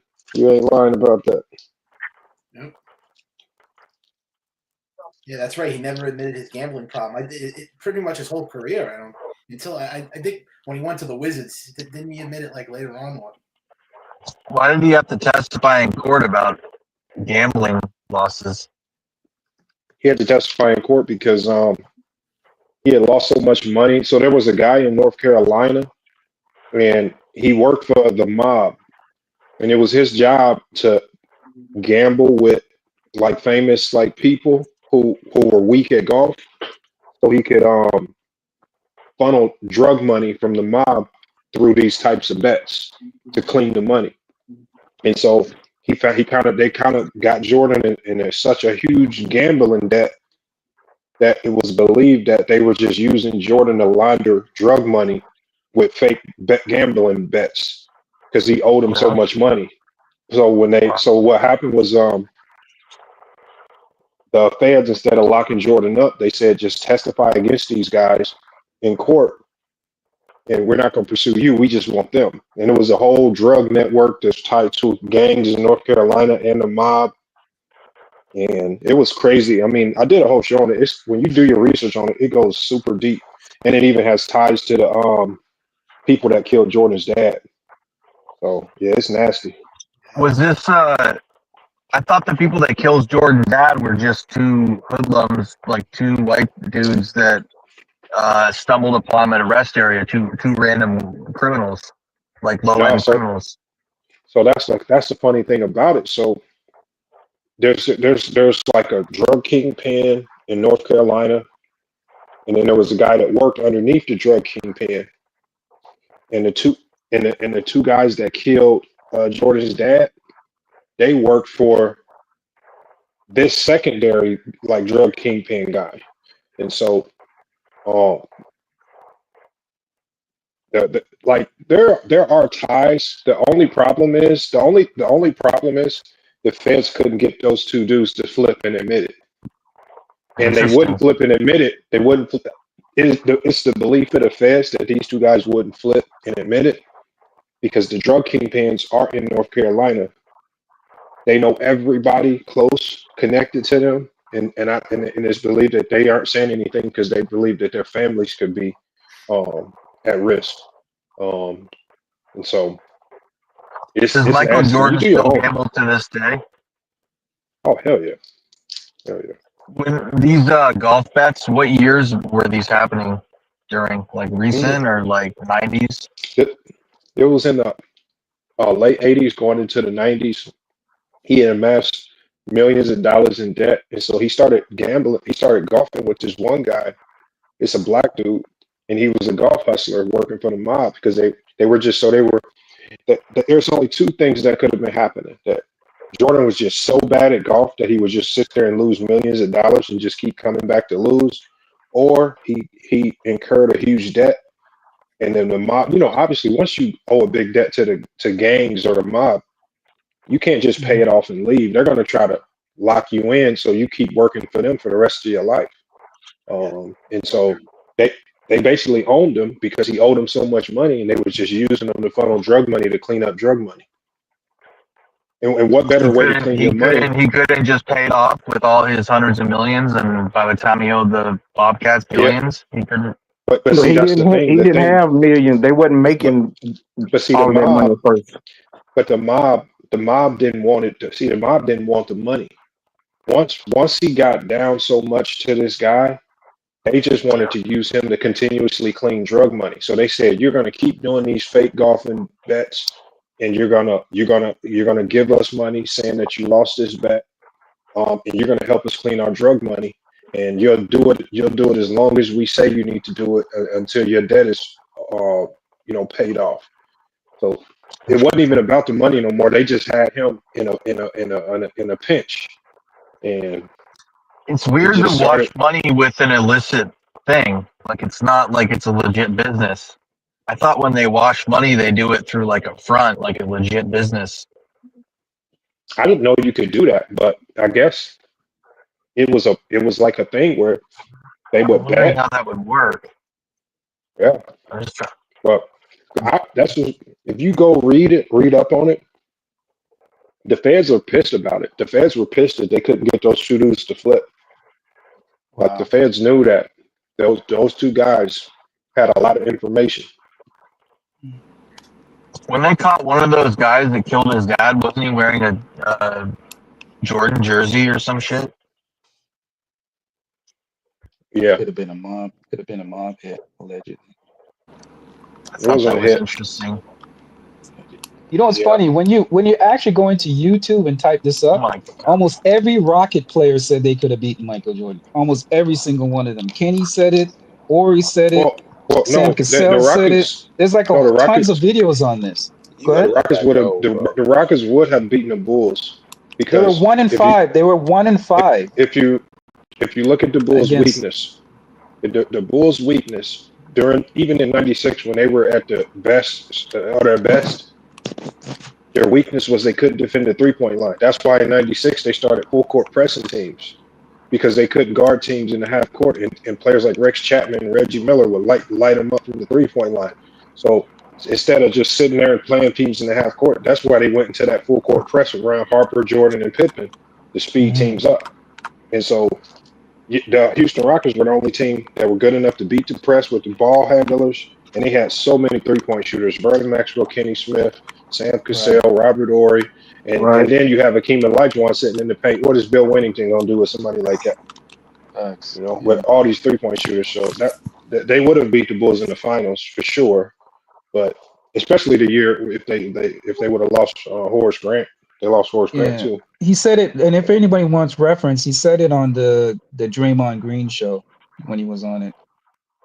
Oh no, we already know Oh, Houston Kenny. Rockets players thought that they could beat the Rockets. Like, that ain't even in question. Of course, they thought they could beat the Bulls.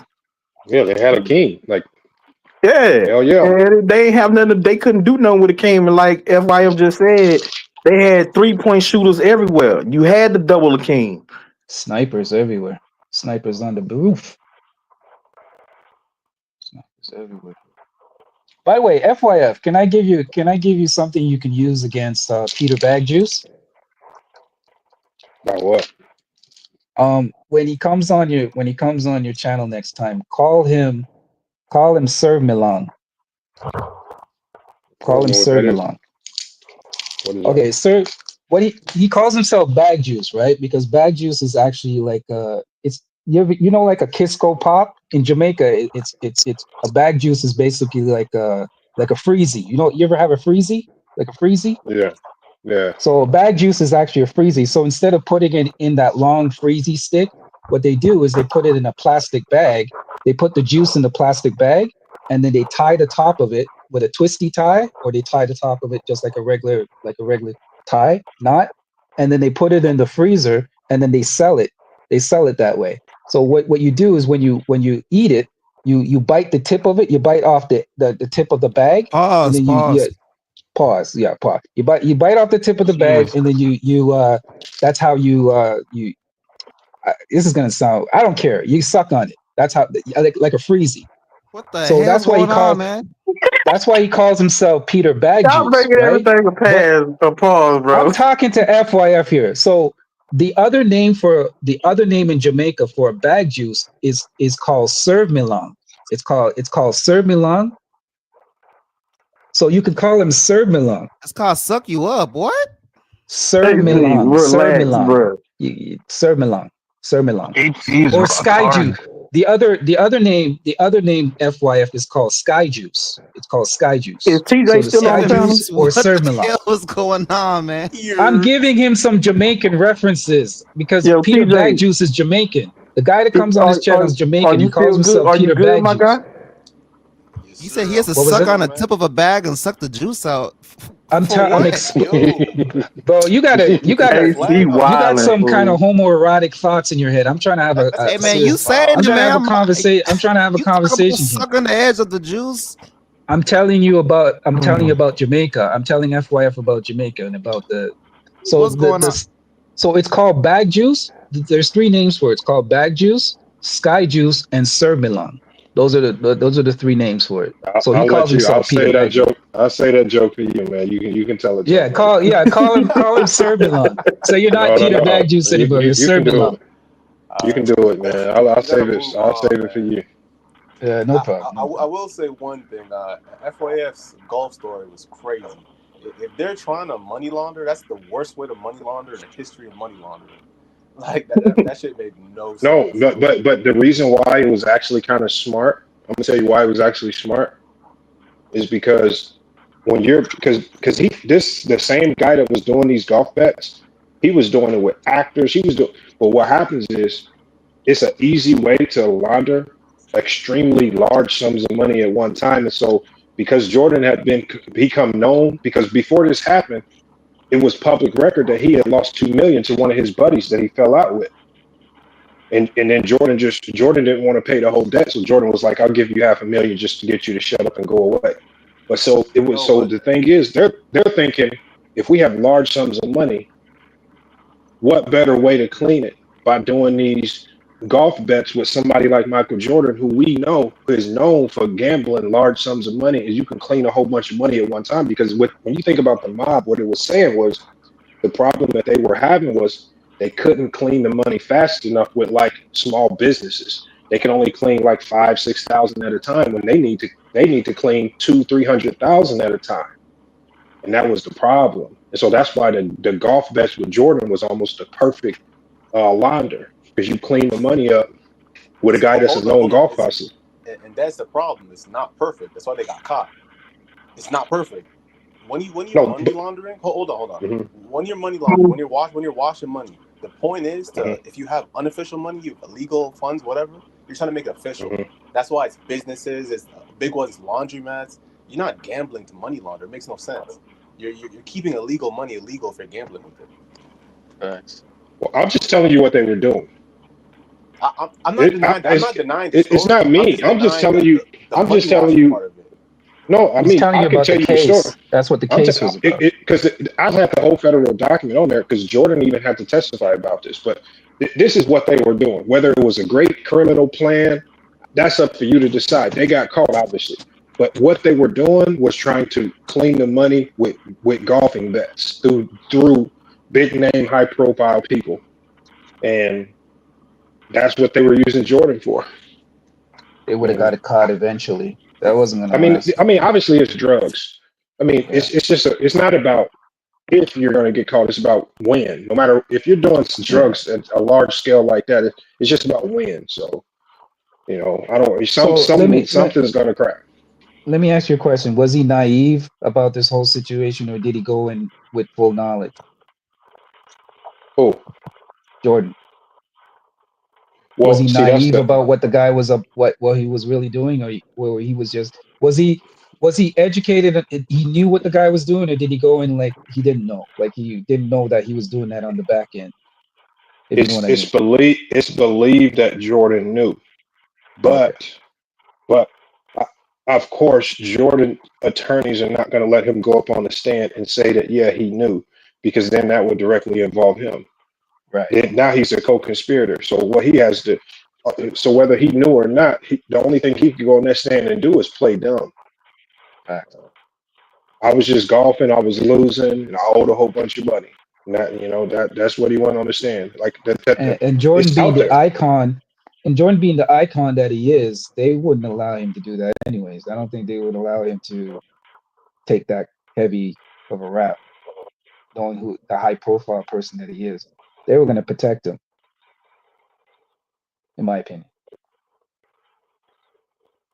Yeah, well, I don't know. Here it You is think right they would here. really So want to tear him down? here's the guy's name right here. His name is James Bowler. James Bowler. Uh,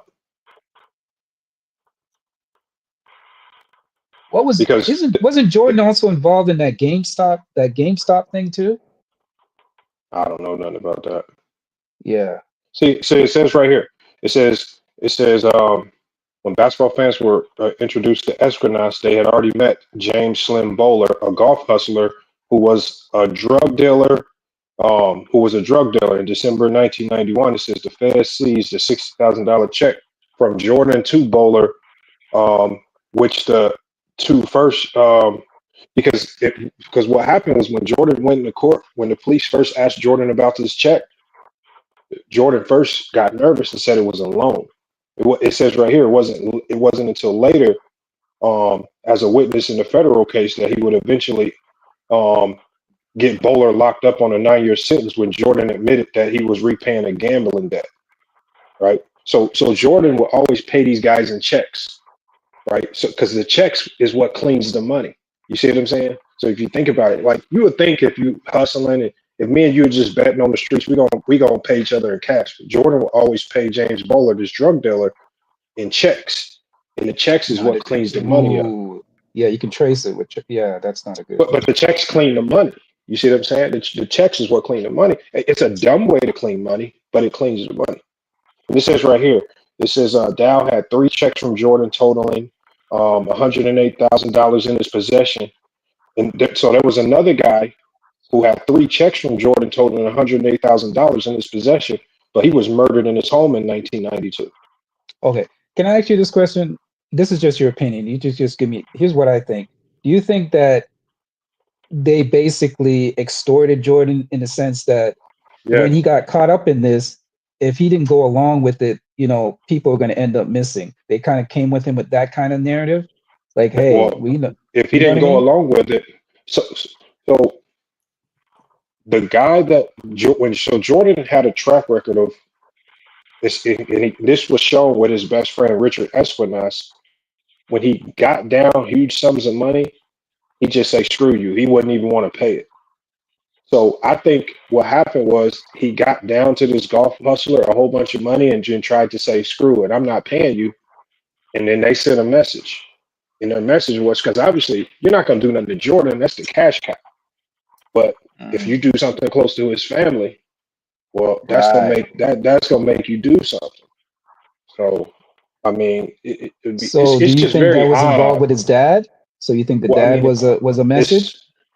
It's so there's nobody that's came out and been able to. The defense haven't been able to flip anybody to admit this, but there are too many dots that align perfectly, right? That for his dad to get killed, for the people that killed him to be linked to James Bowler, for James Bowler to be linked to 2 other drug kingpins, and that top kingpin is connected to the mob, and it's just too many. And then even for another guy that had 3 checks, there was another guy who had 3 checks from Jordan totaling $108,000. He got murdered in his home as well with the 3 checks.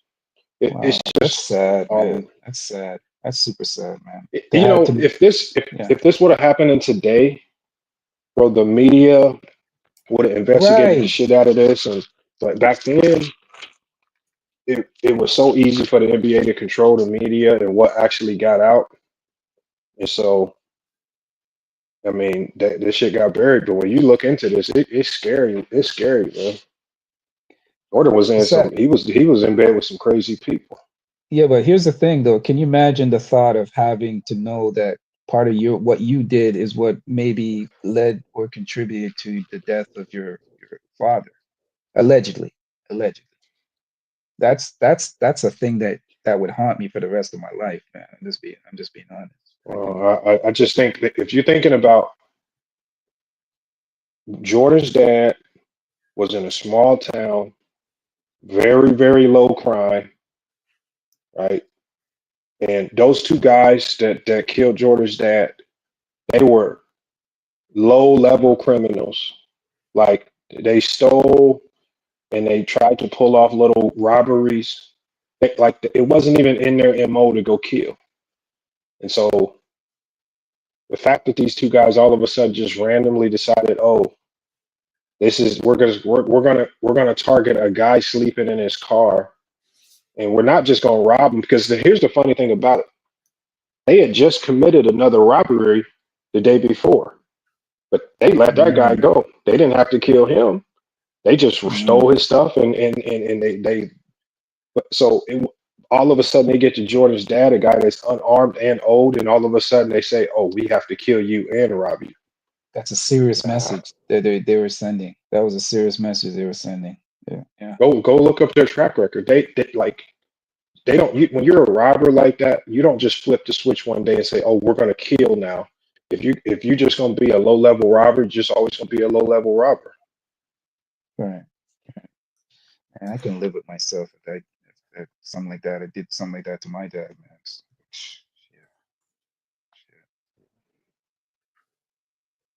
It's hard. It's tough to. I mean, no, you don't never want to put that on nobody because that's a tough allegation to put on somebody. But it is. It's just like everything. It's too many things that are aligning too perfectly. And then there was a guy in the mob. I forgot his name. He was on Vlad TV. He went on Vlad TV and said, I heard from some people that they sent the order down to have Jordan's dad killed. He said it on Vlad TV. It's a guy. What's his name? Michael something. Hold on. Yeah, but why would guys come on Vlad TV and say that though? That's just. This shit's old now. This shit's old. No, like all the parties you know involved are locked up or dead. Vlad works for the. I think I know what you're talking about when you say Michael. He used to be in the mob. He snitched on him too. Yeah, he snitched on the mob. What I'm trying to figure, I'm gonna get his name, but he was on Vlad TV. He went on Vlad TV and said he heard directly that, this shit that he got killed by the mob because Jordan was on bullshit. Wow. Oh, Michael, here's his name right here. His name is Michael Franzese. Franzese. Yeah, that's him. Yeah, I read his book. He says right here. He says Michael Jordan's father was killed over Jordan's gambling debts. That's what it says right here. Yeah, that's definitely a true story. Wow. That's wild. I mean, it's I don't necessarily believe him. I'm not saying he wrong, but I just think with that dude, with him writing that book, he had a buzz too. I think he had a YouTube channel at one time. And so I think some of it, they hear some of them type of rumors that's attached to the mob, and so they go ahead and roll with it for the clicks and the publicity. But I want another source other than him is basically my point. But I read his book. It was a good book though. Go read the investigation from so the feds released a report on it.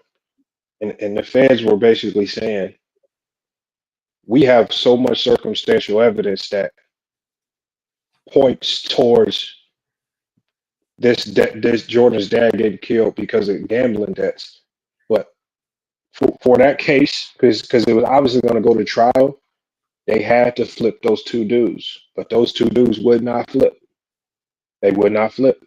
Because if you think about it, if you remember, the funniest thing about this case is that, and the feds were talking about it, the two dudes that killed him, as soon as they got locked up, they walked into jail and said, "Yeah, we killed him. We killed him." They basically they didn't put up no fight of the case. They didn't really put up no real defense. They just let it be what it was. Like, and it was weird because they was like, they just literally walked into the police station and just said, "Yeah, we did it. Take us to jail. We not talking." He said it was one of the weirdest things he's ever seen out of criminals because he's never seen criminals. Yeah, but you got to understand though, probably their family was threatened as well. So of course they're going to go in and no, I get it. But Yeah, but the feds would have put them in witness protection if they would have flipped on the mob. Yeah, but do you really trust the feds to put but the feds. Hell yeah, they did it for Sammy the Bull. He's still alive. No, but the feds could have put I ain't them on trusting the witness feds with protection. that.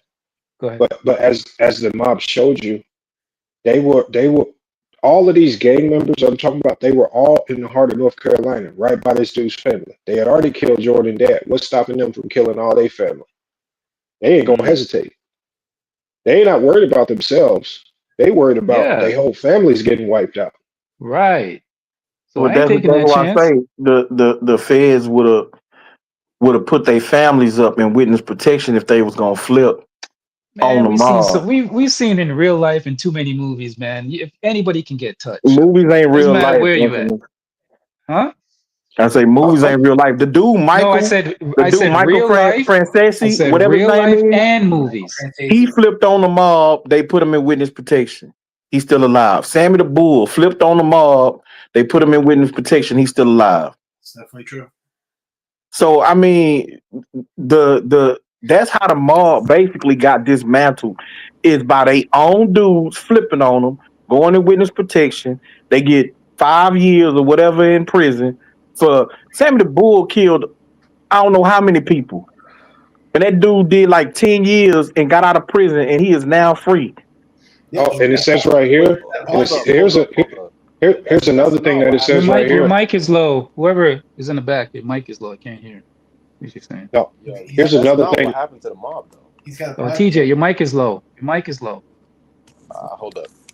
Yeah, your mic is So it says right here, one of the reasons why they were able to clean the money through gambling in South Carolina, because that's where they were doing all the bets. Because when you read this federal report, it says he always wanted to golf with Jordan in South Carolina. And it says that's because there's no laws against gambling in South Carolina. They said at worst it's technically a misdemeanor, but they said it's not enforced at all in South Carolina. So one of the reasons why they were able to do it, they did it. He always did it on a 6-month stretch of getting so-called gambling with Michael Jordan. It was all in South Carolina. Bro, the feds got a lot of information on it. They got a lot of shit. Y'all do y'all research on it. It's crazy. That's why Jordan can't mess up. You know how they don't want you to leave? They never want you to leave the game clean, right? So when Jordan's coming close to to meeting the man upstairs, who knows? Maybe some of this stuff will get released. And probably not doing it now because he's still alive, but No, but the problem is with this case right here, a lot of the people involved are now just starting to die. So the top drug kingpin in this case, he's already died.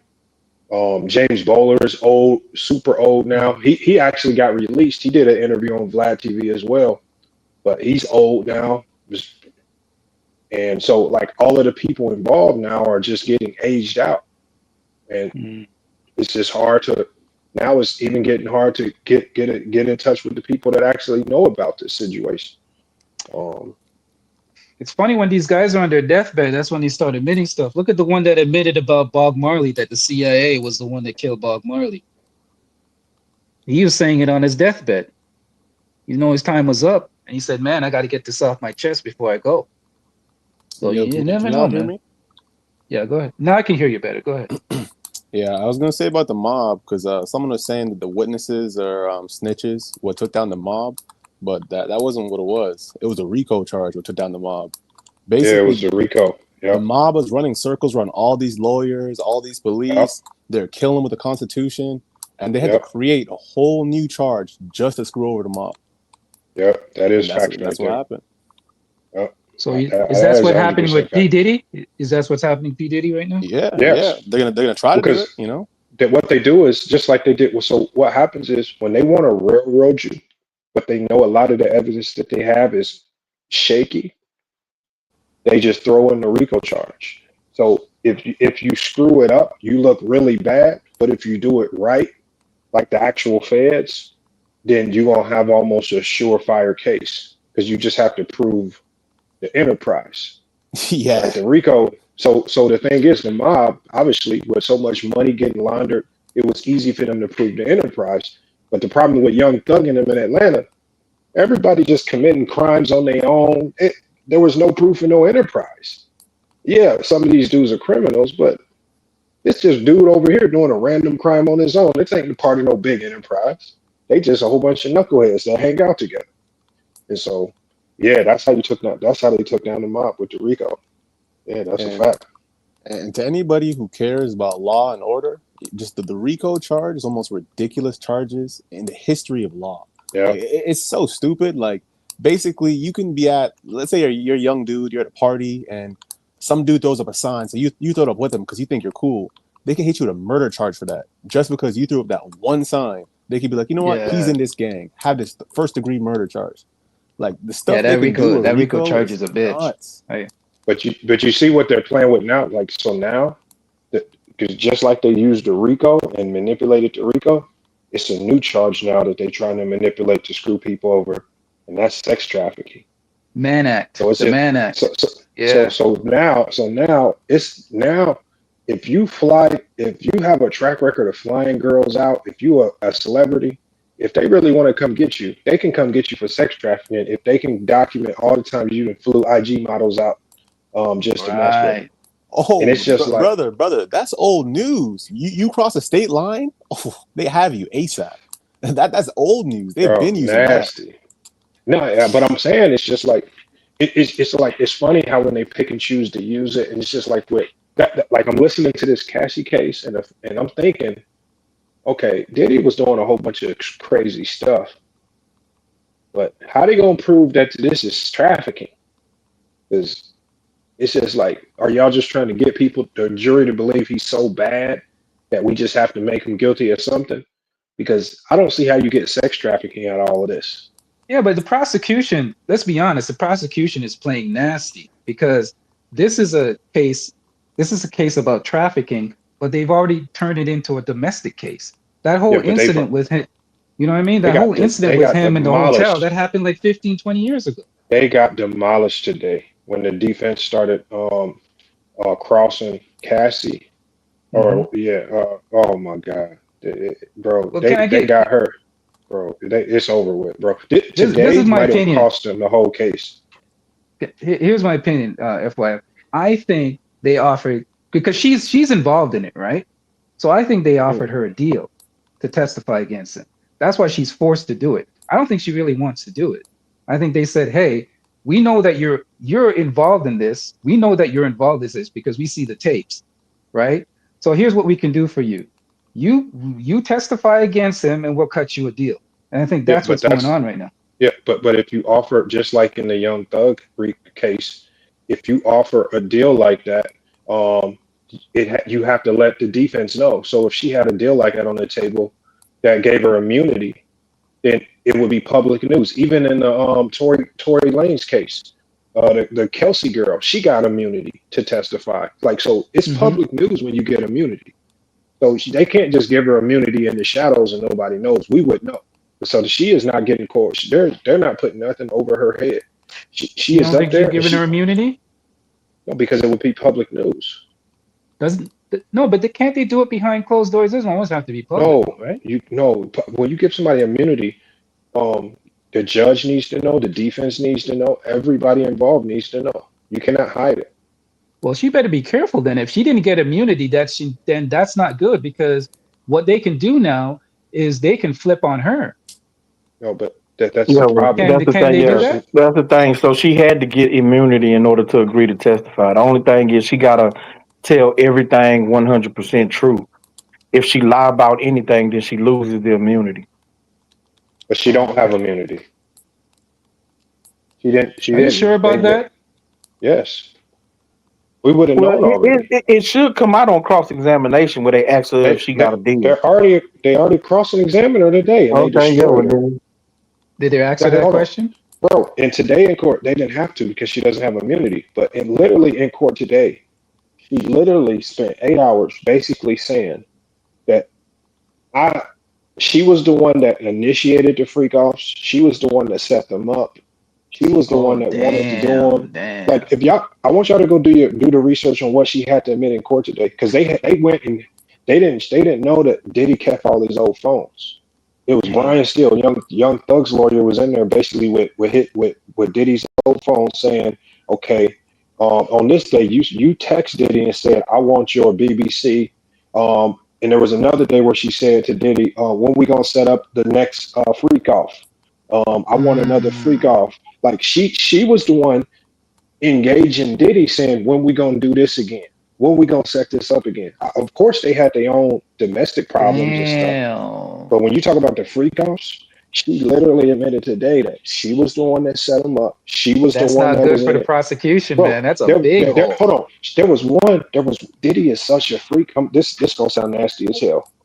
Because her husband's Trust sitting me, in there. I've heard it all. You can't surprise me. Hold on. Because her husband's literally sitting in there, listening to her have to say all this stuff. This is what she said she would do with Diddy. She said Diddy would want her, because they were super freaky. Diddy would want her to sleep. Diddy would want her to sleep with guys, let them come inside her. He wanted her to put her panties on real quick to keep it in there, so when she would come link back up with him, she could take her panties off and it would all fall out onto his chest. I'm not surprised. That doesn't surprise me. Diddy is a super freak. But you gotta think. That's TMI, man. I'm not trying to hear that No, shit. no, I want to talk. Can we talk about football or basketball? No, details about Diddy Don't care about none of that. I want to hear about. I want to hear what FYF has to say. I want to hear what FYF has to say about the case, man. Go ahead. The case is on YouTube, bro. It's on YouTube, bro. The whole point is, look, I don't mind talking about it because I'm not no weirdo. It don't mind me to talk about it. You're not a. We know that. I mean, come on. So all I'm saying is this right here. All I'm saying is what's getting set up here is that it's just starting to look like the way Cassie's talking. You just dealing with a handful of a whole bunch of freaky people. Yeah, it's a freak case. There was no because they're trying to hit them with fraud and coercion. They already proved today that there was no coercion. There's text messages where she is the one asking for X, Y, and Z. She is the one, and the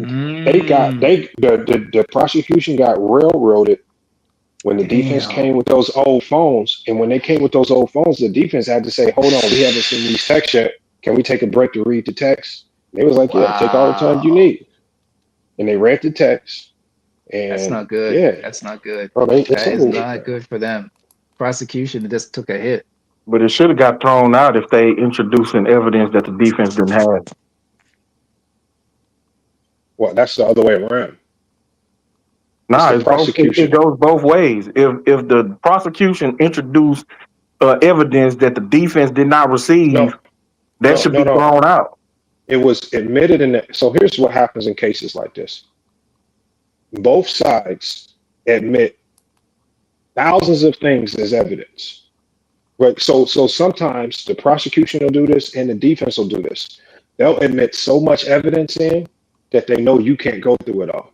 Right. And so when the trial starts, what they'll do is they'll throw a whole bunch of stuff in there and they'll just slide this little phone in there. You won't know what this phone is for. You won't know what this phone represents, but they'll slide this phone in there. And if you haven't went and crossed all your T's and dotted all your I's or even asked about this phone or asked why this phone is in here, they're going to spring that shit up on you in trial. Well, it was admitted to evidence. We're going to talk about this phone because it was happening all throughout the Young Thug trial. Right. and that's how they were getting caught up. And they were getting caught up because they had too much evidence admitted, and they didn't even know what they had because they had so much evidence admitted. And so you're dealing with very smart attorneys that Diddy has. They're just confusing the shit out of the prosecutors right now.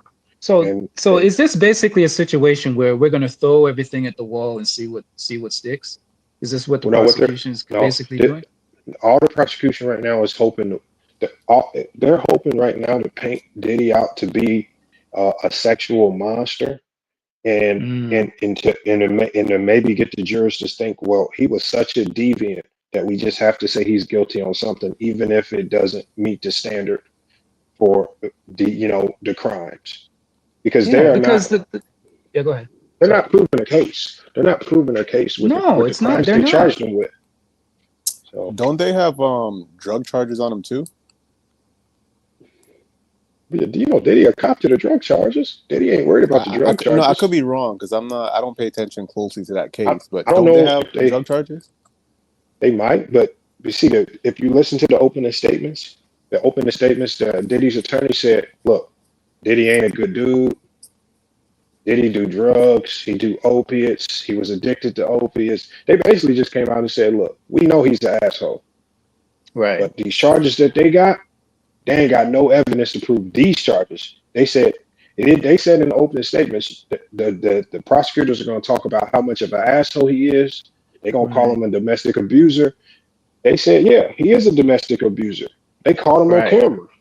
But they said that's not what he's charged with. He's not charged with domestic violence. Thank you. And that's what I said from the beginning, because if you ever want to catch people, right, ask them, because I've asked many people this. This was before the trial started. I went to everybody and said, please tell me what Diddy's being charged with. You'll get like 10 different answers when you ask that question, because nobody really knows. And what he's basically being charged with, he's with Mann Act, with sex trafficking, and the RICO charge for trafficking. I don't think he has a RICO charge, do he? Yeah, I think there's a RICO. There's a RICO in there. It might be.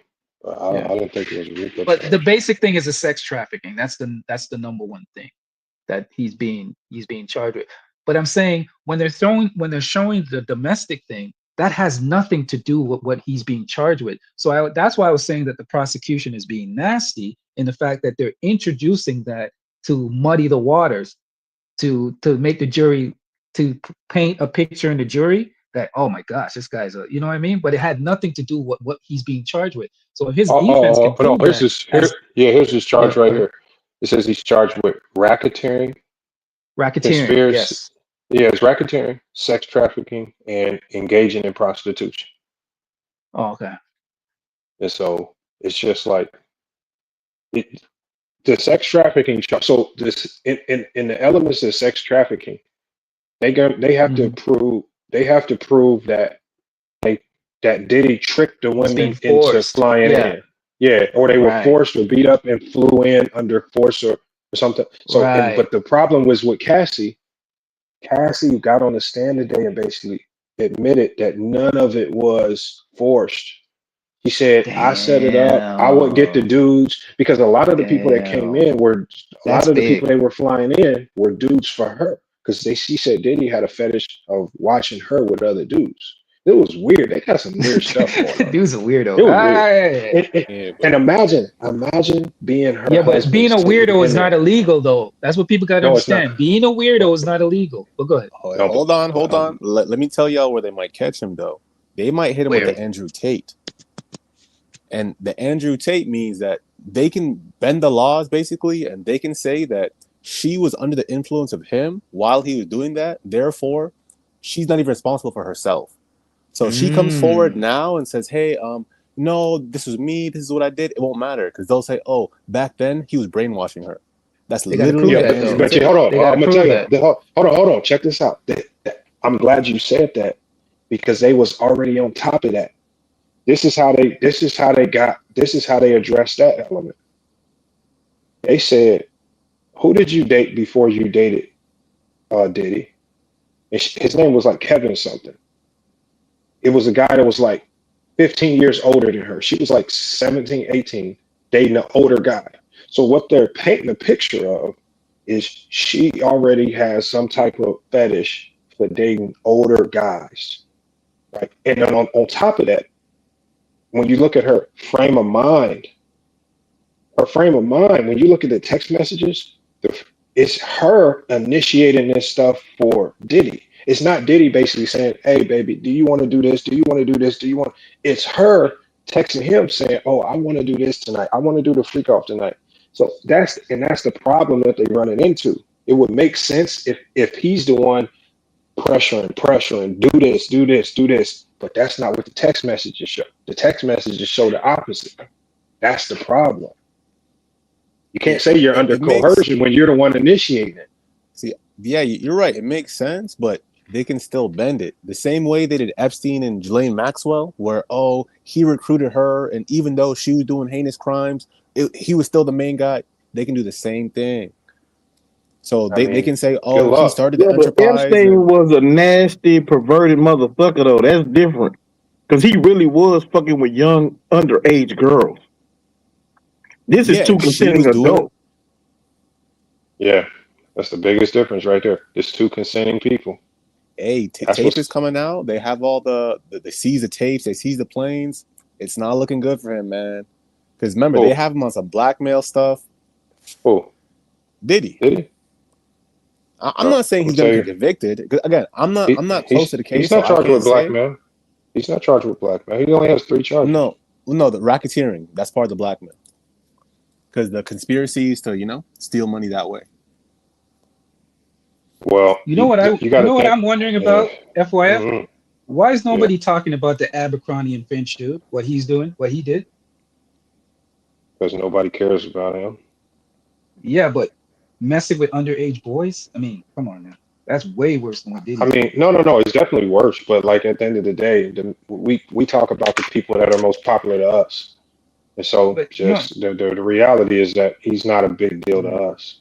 But but you remember Diddy's lawyer argued, how did he get bail? And Diddy didn't get bail. That was one of the circumstances that he was arguing in the trial. Because the Abercrombie and Finch guy was able to walk out of jail. Yeah, but it's the American way. They ain't finna get no black man no damn bail. Hey, I was gonna go there, but when I go that direction, some people. Well, what the court's gonna say is that he's a flight risk, and speaking of being a flight risk, that's also part of the Andrew Tate. Is that these guys are rich and famous, and they go to different countries. So when this is done, let's say he gets off scot-free, France might hit him with some new charges. Germany might hit him with some new charges. Didn't he already beat his case though?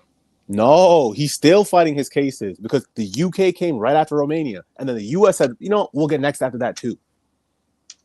Yeah, well, what is his charges in the U.S.?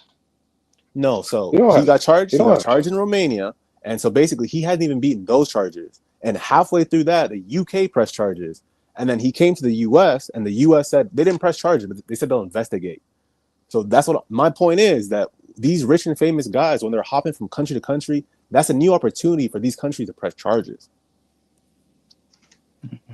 Yeah, but I mean, when your whole case, and so the scary part that, if you're a prosecutor, the scary part about these cases is that your cases are completely hinged on women that hold very little credibility. So like, if you're willing to take these cases on and your whole reputation as a prosecutor is at stake because you are building this case off of very shoddy evidence and you're just going off of testimony from women who have very, very shaky credibility. All right, go ahead, go with it. But like, look at those prosecutors. Like I said, those prosecutors that did the Young Thug case ruined their reputation for life. They will never be looked at the same when you do cases like that. These women are used as pawns all the time. That's nothing new. You think Diddy doesn't have multi-million-dollar enemies? He might have billion-dollar enemies. So what happens when they're putting money into, hey, you know what? Go tell the cops this. You know what? You partied with Diddy in Croatia, right? All right, cool. Go tell them this happened. Yeah, but see, that's the problem. So again, you can finesse, but the problem is when you start finessing and you start getting them to conjure up and say this, that, and the other, If that other person has a lot of money and they can bring in high-powered attorneys that can wrap you up in your lies, that shit's gonna backfire on you. Yeah, I mean, hope. The lie can only I get you hope he so gets a far. fair shake. You know. Well, I mean, Diddy's already winning the case, and we at day 8 or something. Like Diddy, their star witness Cassie just got broken down like no other. Like, and that's their star witness. What you think they're gonna do with everybody else? They just literally dismantled the star witness. Yeah, So isn't she There's pregnant probably too? some people. There's probably some people that don't want no part of it because they don't want their name out there like that attached to this. So. Yeah.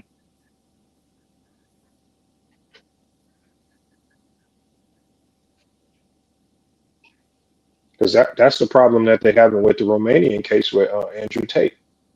The judge keeps having to throw out evidence, witness statements and stuff keep getting thrown out, like all types of bullshit. That's why they ultimately said, yeah, y'all can go ahead and travel to the U.S. We lifting y'all travel ban. Because as the case starts to fall apart, and even in Romania, they're saying, all right, y'all can get y'all freedom back. The judges ain't What even is? going for this BS no more. Can I ask a question? What is Andrew Tate actually being charged with, though? Same I bullshit, think sex trafficking. yeah, it's like human trafficking and sex trap. It's a Oh, lot of that BS, man. And yeah. even then, they still haven't even beat the Romanian charges. It's been years. They searched their house. They stripped down their cars. They still haven't even charged them. It just shows you how BS the system can be. They just don't like him, and they're just trying to figure out whatever way they can get him. Same thing with Diddy. They don't like Diddy. A lot of people don't like Diddy, so they're just trying to find some They way just of want to keep them wrapped breaking up in him. the legal system. You keep them wrapped up in the legal system until either they violate a condition or something, and you can get them on something else. That's all they're trying to do. Right. Exactly. Yeah.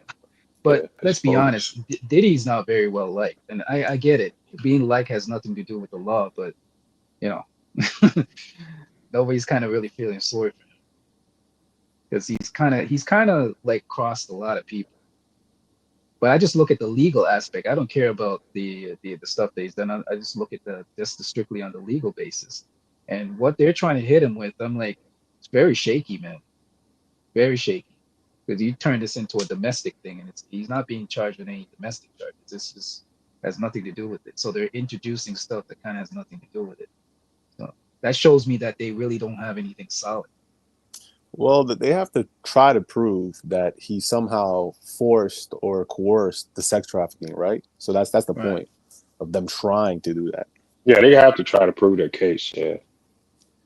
You know, my thing about prosecutors, y'all, is I always tell people prosecutors are just public defenders on the other side. They literally are just as trash as public defenders. And when they don't have their ducks in order, they start looking real bad. And I think that's what we're about to start seeing here. We're about to see a whole bunch of low-level prosecutors who trying to make a name for themselves went to chase a case based on the person's name.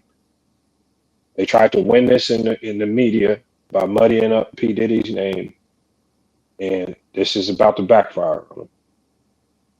Yeah, I'm surprised you're so high on this case, man. I don't have a great opinion on it, but I don't think it's gonna go. I don't think it's getting off scot-free, is what I think so far. You know. No, they're gonna try to find some way to keep him in there. No, But here's he's the gonna. thing.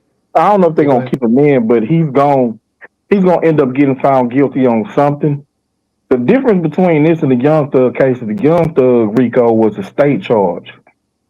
This is a federal charge, and so the feds don't really lose they cases like that. I think they got a 98% conviction rate. Yeah. So they gonna get him on something. Now, what is gonna be exact? He might not get found guilty on all charges, but they gonna line him up on one of them charges at the very least. Yeah. The only thing, best thing he can hope for is that he'll probably get some type of time served or something. No, but the feds don't have 98% conviction in jury trials.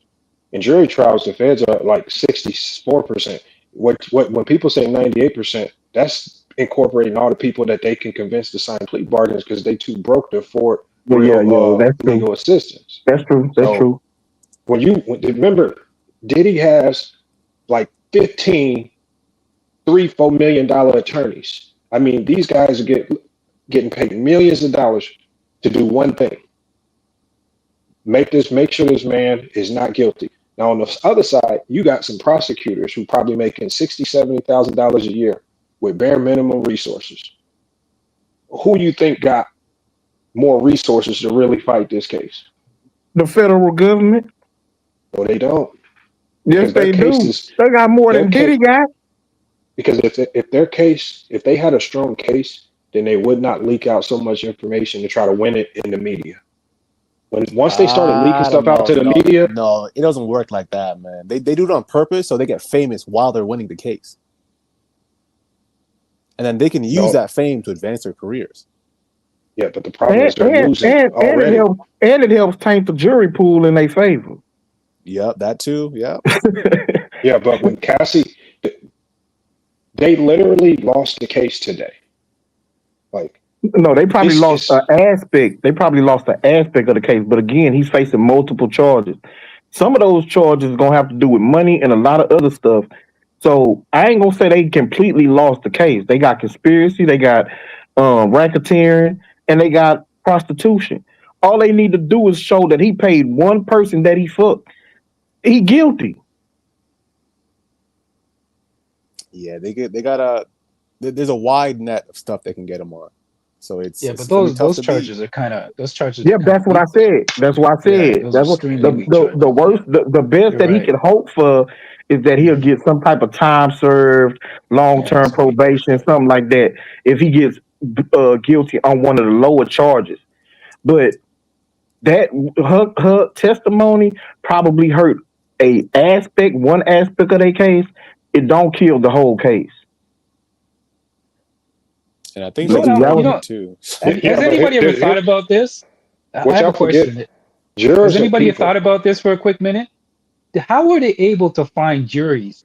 Because doesn't everybody knows who P. Diddy is? Like, how are they able to find juries that are not? You know what I mean? Not everybody's not keeping up. Everybody's not keeping up with the charges or the accusations. But they know who he is, though. Yeah, they know who he is, but that don't mean that they know what's going on in this particular case. No, you can know the person, but what taints it because they don't know him. Personally. They may know who he is, but they don't know nothing about his case. They don't know nothing of who he dated. Like they don't know none of the charges. I'm just now learning the charge. I ain't know what he was charged with. I ain't been following his case. You know what I'm saying? So it's a lot of people. It's a lot of people who don't know nothing about what's been going on with Diddy.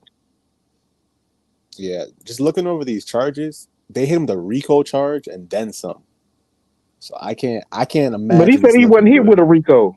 No, a racketeering charge is a RICO. That's not RICO. No, it's not. It is. No, it's not. Racketeering by itself is not a RICO charge. Racketeering conspiracy. So let me see. So the RICO charge is. I was just looking at it.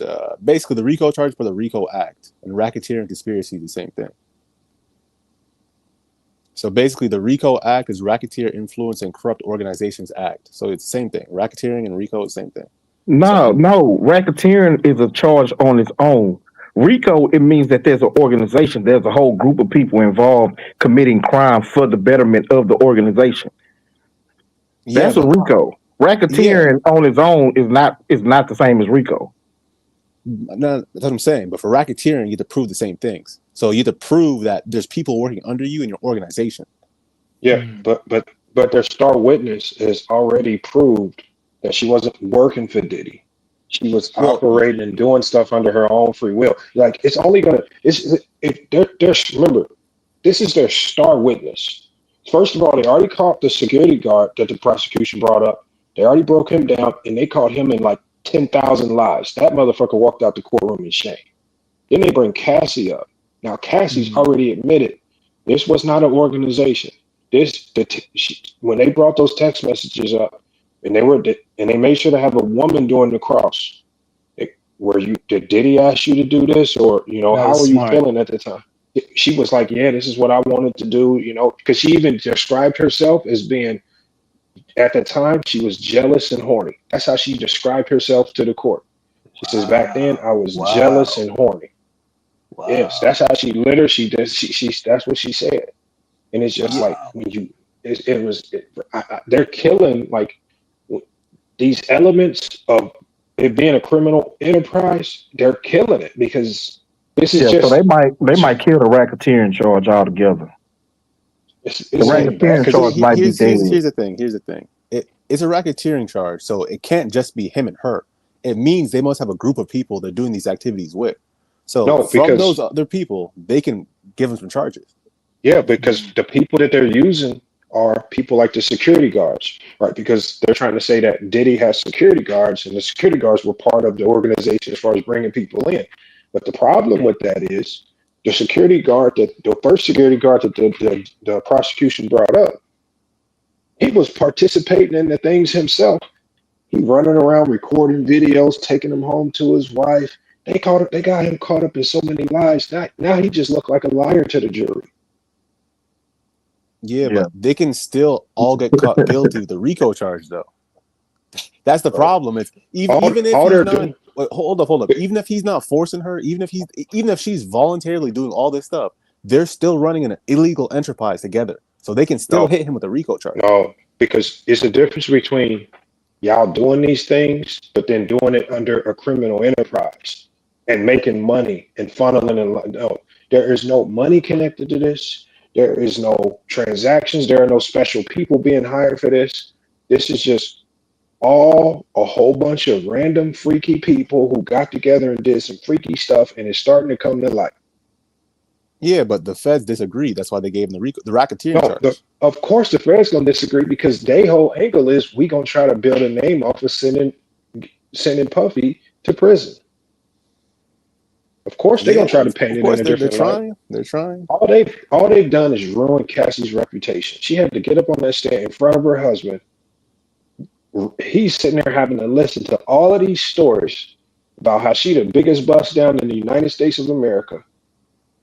And then at the end of the day, she's sitting up there admitting, yeah, he didn't force me to do it. I was the one really wanting him to do it. I was the one initiating. I told him I wanted this escort. So I want this dude to come in. Bro, it's bad, bro. It's over with, bro. Can I ask you something? Did Cassie, did she volunteer? Like, did she want to testify, or that she was forced to testify? I mean, once you get subpoenaed, I don't think it matters. I think once you get subpoenaed, you gotta go. Yeah, it's not like you got a choice in a minute. Because the feds can basically just tell you, "Hey, testify, or else we're gonna lock you up instead." So, well, yeah, if that's the case, then yeah, she did and, that. you know, it's crazy too. You know, I don't know about the U.S., but I'm pretty sure in the U.S. as well. But it's illegal for cops and whoever to lie to you. So whatever they want and lie to you and convince you and just get their way legally, even though they're lying to you, and it's immoral in that way. But they don't care. And I've seen it happen to just all kinds of people, man. People who are stressed out, teenagers, they'll use the law against you, and you think the cops are trying to help you, and they're just lying to you to build their case. Yeah, they can be it's a dirty system, man. These famous cases too, I never really try to stay too closely because it's a circus, man. Like, it's never like, it's just the whole thing. There's so much money going into it, and there's the people paying off the media, and you got to wonder, is it real? Is it fake? You know what I mean? So just I personally stay away from these famous cases as much as I can. Really. Yeah, a lot of them are BS too. Like the Bill Cosby case. Remember that got so much screen time and airtime, and then as soon as that was over, he got cleared of all charges and let go. Whole thing was just a circus, just to make people happy. Me too, and we got to make everyone happy. Mm-hmm. All right, y'all. I'm out of here. I'm gonna catch y'all on the next one, man. I mean, take it easy. Workout. Right, y'all. Hey, what's going on with your Knicks, man? I don't know, man. Now, before we get to that, how do you duck off for 19 years a slave after your damn Baltimore Ravens left and pop up like we don't, and act like we don't remember that you disappeared after your Ravens got summarily dismissed out the playoff. Oh, you're a Knicks fan too, man. I thought I was the only Knicks fan. Yeah. No, I'm Oh not. no, I'm talking about like the Knicks, football. though. I'm talking to TJ about football. Oh, you okay? So then he was referring to me with the Knicks. Okay. Yeah. He's talking about the Baltimore Ravens. That's my team. I got my wires crossed. I did. Yeah, honestly, this season was better than last season, man. This loss is way better than losing to the Chiefs in that AFC Champ game. It was a good season, man. And I was telling the guys on here. Why did you disappear after your Ravens lost about what was that 2-3 years ago? What the hell? I'm a grown ass man. Should I check in? What the hell? Yeah, nigga. Yeah, because you was up here popping it when your Ravens my won. face with that. What the hell? When your Ravens won, Man, you was up here popping it. What gang is this? Why am I checking in? What gang is talking big shit? Then they lose, your motherfucking ass vanish. What's the fucking deal? I win with my team. I lose with my team, man. No, you lose in silence, motherfucker, by yourself sitting in the corner. When my dogs are out, I'm out too, man. That's how it goes, man. That's bullshit, man. Hey, so what's going on with your Knicks, man? You think they're gonna win Game 6 or what? I hope so. But I am nervous. I will say that. I mean, if they lose Game 6, Game 7 back in Boston, and that Boston crowd is I already crazy. said if they lose tonight, it's I think it's a wrap. They can't lose this game. I think I'm gonna. I know I'm kind of like shifting over, like changing my mind, but this is not what you wanted. They had to close it out in Game 5. I mean, they are back in MSG, so I mean, but they can't fucking lose tonight, bro. If they I felt the same thing about Golden State. Yeah. I'm not going to watch Game 7. If they lose tonight, I'm not even. Don't even bother watching. I'm not watching Game 7. I'm skipping that. If they lose tonight, I'm watching Game 7. Nope. No, that's some weak shit. What the hell? You Won't gotta Game watch your 7 team. be in New York? No. It's Boston. Oh yeah. Game 6 is in New York tonight, but I don't even want to watch it. Oh well, nah. Losing Game 5 in Boston, they fighting for their life. You kind of had to feel like there was a good possibility you was gonna lose that game. Now, Game 6 is the game for New York. Yeah, I know they have to win. It's the end all be all. You don't want Boston to get that extra confidence of going to New York, winning that game, and forcing the Game 7. Got Game 7 at home. Yeah, it's a must win tonight. This is absolutely. Yeah, they have to win this one. And if they choke this to Boston and they lose after Tatum is out, That's embarrassing. that's gonna be all time. That'll be a tough loss. That's gonna be an all time choke. That's gonna be. Tough to swallow if they lose the series. Well, there's a lot of teams that lost a 3-1 lead. Yeah, it's happened. 3-0 we never saw in the NBA. It's happened. Yeah, we never seen 3-0, but 3-1, it didn't happen, a number of times. So yeah, it wouldn't be, the end of the world, but it would be tough. I ain't gonna lie. I can't sugarcoat it. That'll be a tough loss to lose the series. Hold up. That's the problem. See, a 3-1 lead, you're right. It happens every once in a while. It's rare, but it's not super crazy. But to come back from a 3-1 lead without your best player is super duper crazy. Like that's what I'm talking about. If they choke to this team, no number one option from a 3-1 lead. No. Let's not do that. Didn't they just win the NBA Finals last year? Yeah, but they had Tatum. I know, but who was the best player on that team last year in the playoffs? It was Jaylen Brown. People will fight you on that. I'm saying in the playoffs. I'm not saying he was the best player on the team, period. Well, I'm gonna put it like this. He was the more consistent of the two guys. Hey, man. Jaylen Brown was the more some Boston consistent. fans real mad. He won Finals MVP last year. You still got him. You still got Porzingis. You still got Drew Holiday. Mm-hmm. They still got that the shooter. What's his name? The white boy.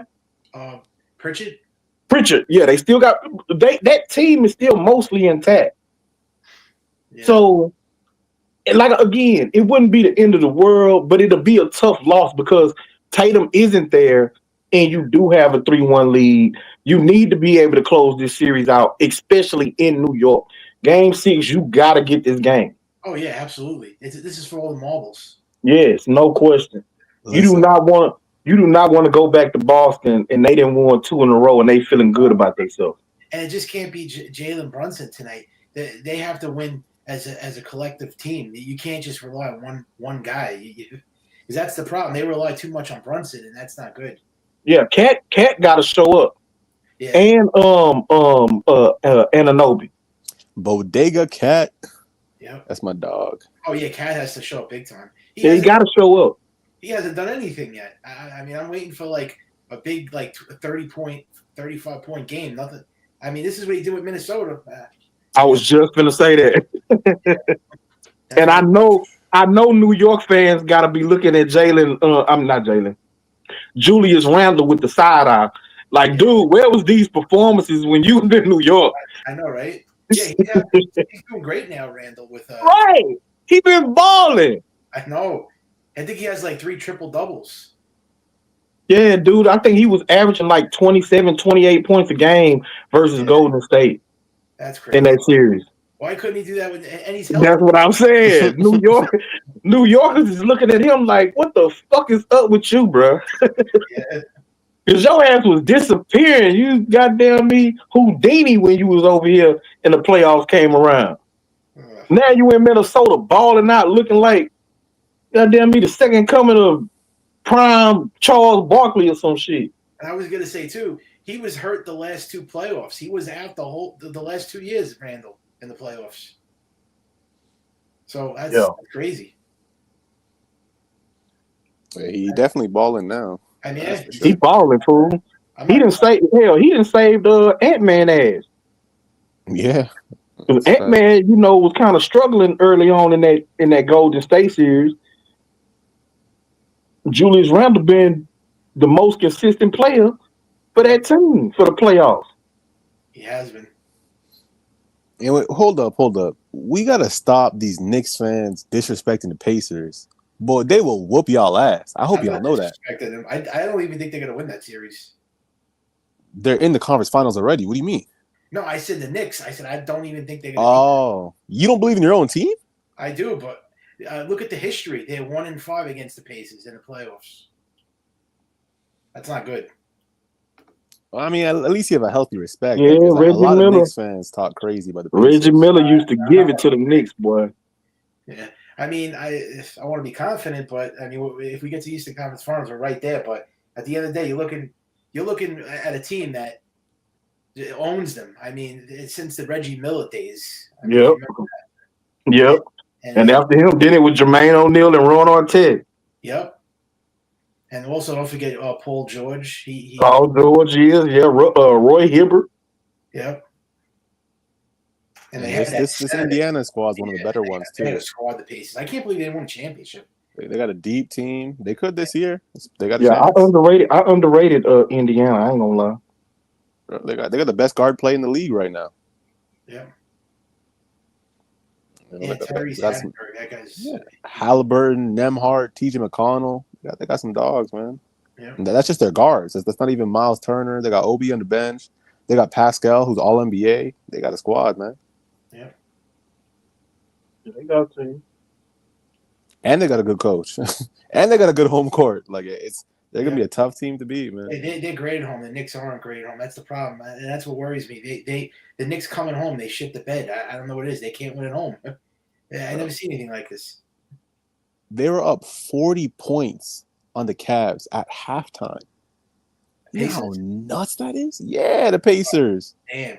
You're up 40 points in a playoff game. Yeah, but we all knew that the Cavs was all smoke and mirrors. Nobody believed in the Cavs. I knew they weren't as good as their record showed. Right, that's what I'm saying.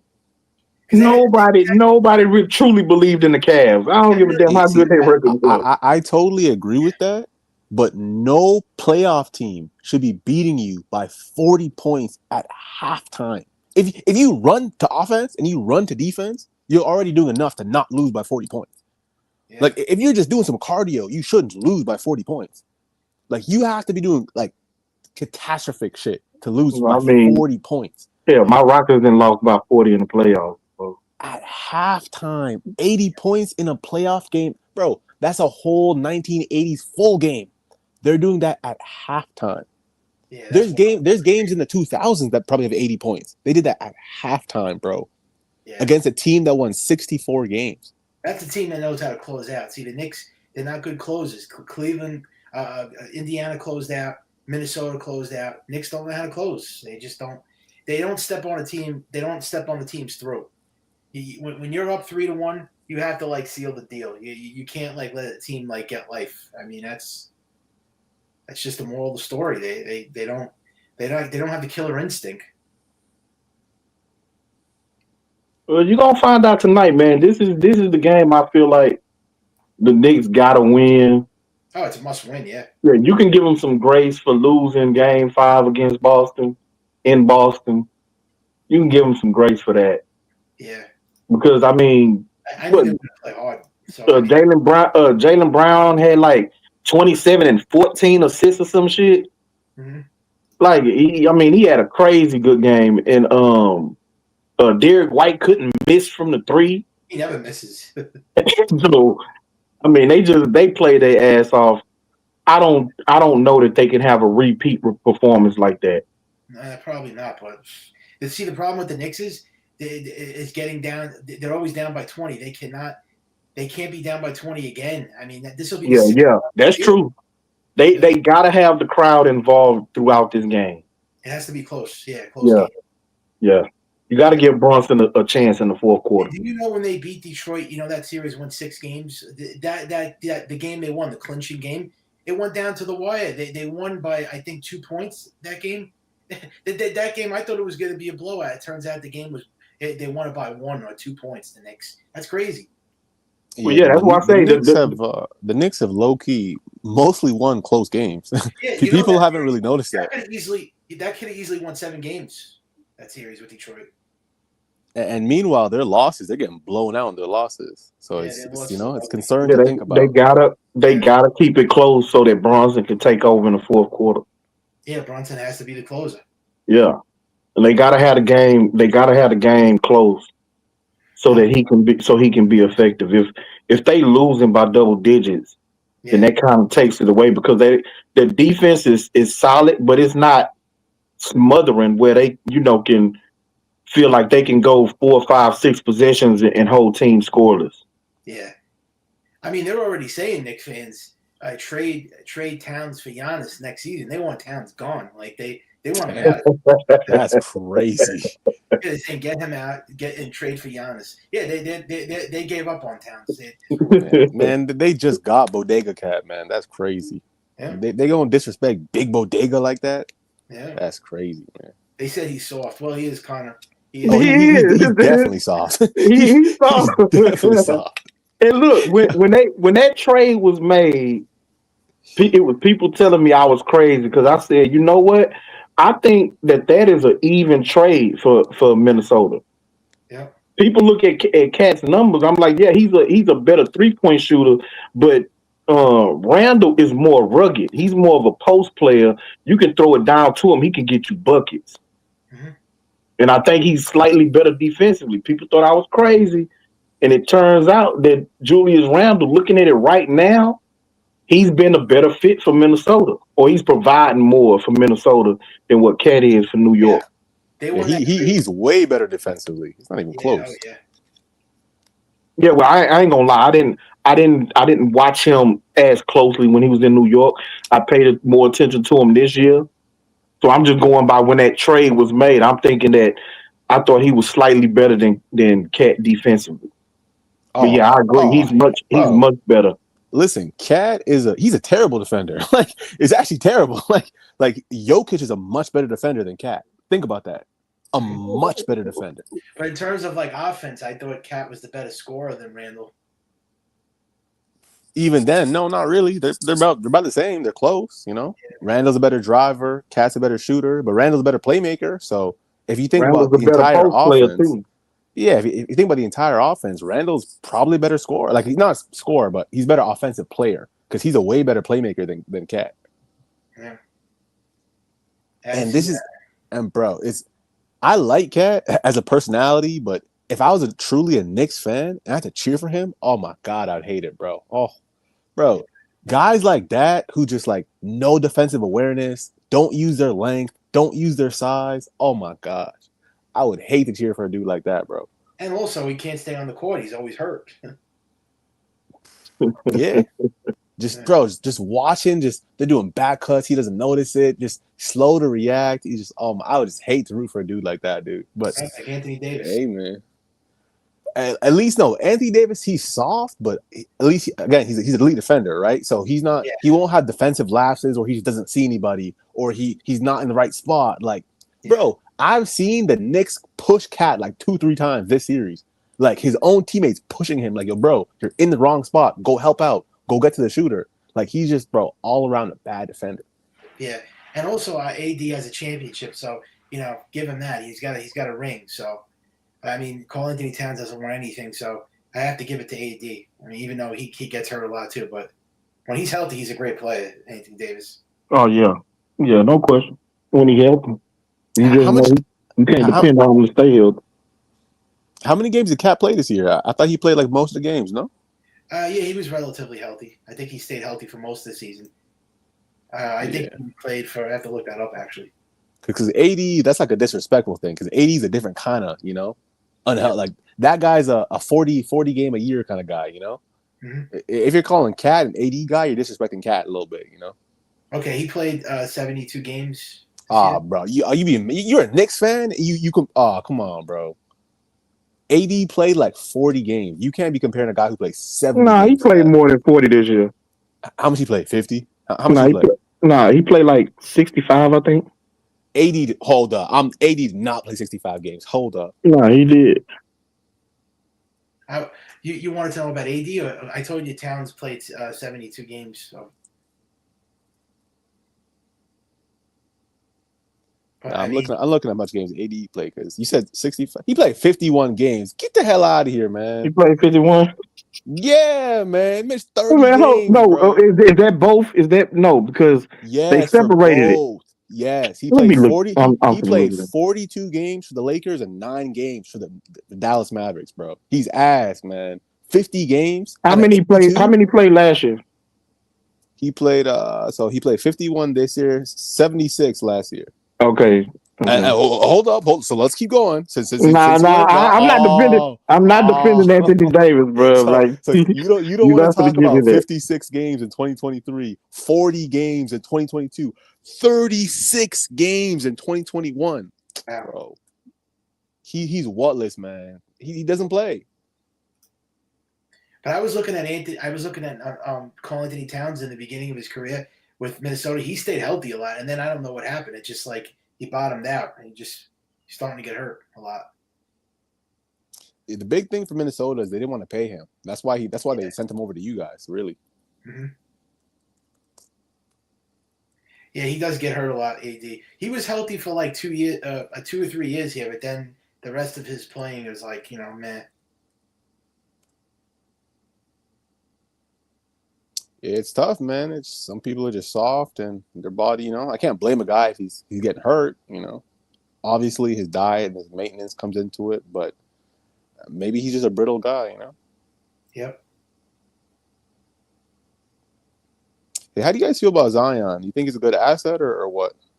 Because a lot of guys are like high on him, a lot of guys are low on him.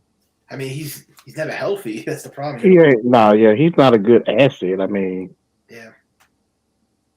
He would have been great if he actually could play, but he's never on the court. I mean, but he averages like 26 a game when he plays, though. So 26 a game, right? It's like Anthony Davis.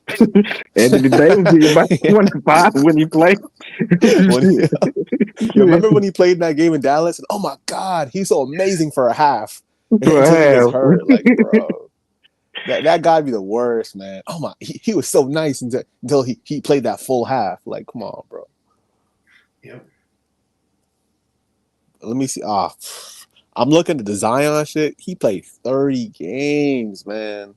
That's what I say. Yeah, he's not a good asset. I mean, when he plays, he's solid, but you can't depend on him, bro. Yep. And he is in better shape. You know, I got to give him that. But when we got Towns, like these Knicks fans, a lot of them said, "Oh, why did they trade Randall?" But there was a lot of people saying, "Oh, Towns is this like prolific scorer. He's a superstar." I don't know. I didn't see it. I don't know. I didn't see it in the regular season. Yeah, I mean, Towns, he's a good player. You know, he's not a superstar, but he's a good player. He's an all-star in both conferences. So I think he's an all-star in the West last year. So I could be wrong about that though. But I mean, he's overall is a good player. You know, the thing about the Knicks though is that like you guys are all in, so you guys have to win now. Oh yeah, like of course. They have to win it. you have to at least get to the conference finals. If you make that trade for Cat, you spend all those picks on Mikal. Like you got to win some games. Yeah, and if they don't, then Tibbs might get the axe. You know. Yeah, I even think they have to get to the finals. They wasn't supposed to be championship or bust this year anyway. So. Yeah, no, that's true. I agree with you. Yeah.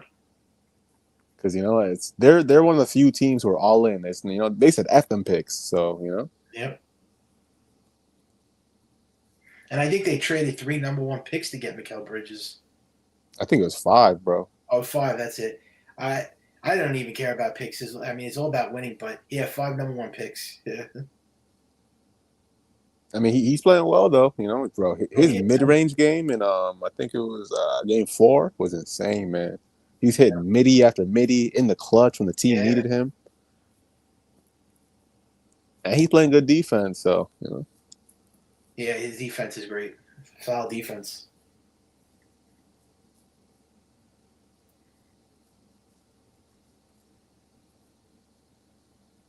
And that nigga only played 9 games for the Mavs last year. You're talking about Anthony Davis. Yeah. Shit is crazy, bro. That's crazy. 9 fucking games. You got trade like around a trade deadline, bro. Bro, I just imagine being a Mavericks fan, man. You just went to the finals, bro. Shit. At least they got a draft pick, you know. Hey, Mavs fans is happy as hell right now, bro. I mean, nah. Think about it. Even if you get the draft pick, bro, you won't be good for 3-4 years. No, Ain't that's nobody not trying to true. see that. That's not true. If you get Kyrie back, which they won't, off of injury, he gonna come back next year. He gonna be back next year. And that's his last year. It's a contract year, so we'll see how that goes. They might trade him. So you're gonna have him. You're gonna have Anthony Davis for a certain amount of games. You 30. got Flag. You're gonna have Cooper Flag. And then with everything else built around your team, I mean, they made the play-in this year without Kyrie, and AD only came back at the very end. So you add Kyrie, AD, and a Cooper Flag. Come on, bro. And no, they're ass. What you really just said is it's Cooper Flag and PJ Washington. That's their team. Who are they gonna beat? Mm-hmm. Nah, they it's more than that, bro. They're gonna lose their bigs. They're gonna lose their bigs. Who do they have? How they gonna lose their bigs? Because teams are gonna get them. They're not gonna keep Gafford. They're not gonna. And Lively's even healthy right now. They gonna keep at least one of them. I mean, yeah, Lively because he's younger and he's cheaper. But I was gonna ask you too. When the Lakers won the championship in 2020, was AD? Was he great that year? I think he was big for the Lakers that year, right? Yeah, he was great. Yeah. Yeah, but that year they had that like 3-month layoff, so he couldn't get hurt during that time. That's a fact. That was the main reason I thought they won because Anthony Davis was. Yep. They was healthy, completely healthy going into the playoffs. And you know how I know it was bad? So they had that whole COVID break. They went to the playoffs, they played, and they won. And then after they won, I'm watching the post-game interviews with AD. I'm seeing what he says. He's like, "Oh, I battled through so much. You guys don't even know the injuries I had to deal with. My heel, my toe, my calf." I'm like, what?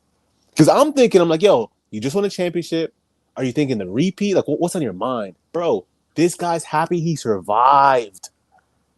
Yeah. He wasn't thinking about a repeat. He was happy he survived, bro. Yeah. So just like, bro, once I saw that mindset on AD, I'm like, bro, he's not gonna make it, man. Yeah, in a short season he got hurt. That's crazy. and not even a full season he got hurt. While he was dealing with injuries. Bro, when he won that ring in 2020, he acted like he just came back from Vietnam. Yeah. Like, bro, you'd have swore he was in the trenches. he had to do the most. Like, you really thought he came from war. Like, bro, that's how he was acting. Yeah, that's the way he is, Anthony Davis. I don't know if he wanted to really get traded to Dallas though. Yeah, I think he wanted to stay in LA. He probably was. Was he like heartbroken that he got traded to the Mavericks, or boy, he liked going there? I think he was shocked and kind of upset, to be honest with you. Yeah, because it did win a championship with him, and now you're trading him, but he couldn't stay healthy anymore. That's why they got Luka Doncic. Fat ass Luka. Yeah. Well, they didn't win a championship, so that backfired. Yo, did y'all see the tapes of Luka when he was like a rookie in his second year and stuff when he was dunking? Did you guys see that mix? Yeah. Bro, this dude used to fly. He was blown by dudes, jamming it on bigs. Oh my gosh, bro. Yeah, he was unstoppable back then. Bro, it looks like a different person. Yep. Like right now, all he does is he uses size, IQ, and handle. That's all he has. And if you have size and IQ, you're not gonna strap him up, but you can play good defense on him. Bro, back then he was blowing by dudes, 2-hand jamming the lane. I was like, what the hell? It's crazy how out of shape he is when you really think about it. Yeah. So I don't know why they said that he needed to lose weight. Wait, what do you mean? Well, because they said Dallas traded him because they thought he was overweight. That was like one of the reasons why the Mavericks traded Luka. But I mean, I think that's ridiculous. But apparently that's why they didn't want to re-sign him, because he had they told him to lose weight. The Mavericks. I mean, he is overweight. Do you think he's not overweight? I mean, yeah, I guess he is a little overweight, but I didn't think he's not like obese. I mean, he's a lot over. Now, of course, not a beast. He's an NBA player, and he's a really good NBA player. But he's a good 25 pounds overweight, maybe even more. But the guy was. I mean, how could you trade your best player? He's a generational talent. I still don't get that one, but. Hey, that's what we're all trying to see, right? They're saying that the NBA fixed it, and now the Lakers got the ratings up, and now the Mavericks got the #1 pick. So, is he a free agent after this season? I think so. I don't know. I'm hearing rumors that he might sign back with the Mavericks now or something, because they got the #1 pick. That they might sign him back, but he could stay with the Lakers. But there's speculation going on that he might go back to the Mavericks or something. No way. He could sign somewhere else. It's possible, but he will not go back to Dallas, man. I don't think so either. Yeah. Because he publicly said, he's like, I didn't know about the trade, and I just bought a new house for like $15 million or something. Like he said these things, and like the first game he was visibly hurt and frustrated. So I don't think he could go to a different team, but I don't think he'll go to Dallas. Yeah, I feel the same. I mean, I think that ship has sailed. I mean, if the Dallas wanted him so bad, they should have signed him back. I mean, to an extension, and they traded him. So I mean, I think that marriage is over. Yeah, they want to save money. I mean, people overlook the money aspect. Maybe they want to save money, and that was really it. Yeah. They said too what you just said, that it could have been fixed, because that seemed very sketchy to me. I mean, you trade like a top 5 NBA player to the Lakers. I mean, it seemed very shady. What, did Dallas won the lottery? Yeah, they got the #1 pick. Of course. Yeah. I can't believe people still believe that lottery shit is on the up and up. Yeah, that was definitely fixed. They pick and choose who they want to have the #1 pick every year. Even Mavericks fans said it was fixed. Hey man, Adam pulled those strings. He pulled those strings, man. He's gonna make those ratings go up one way or another.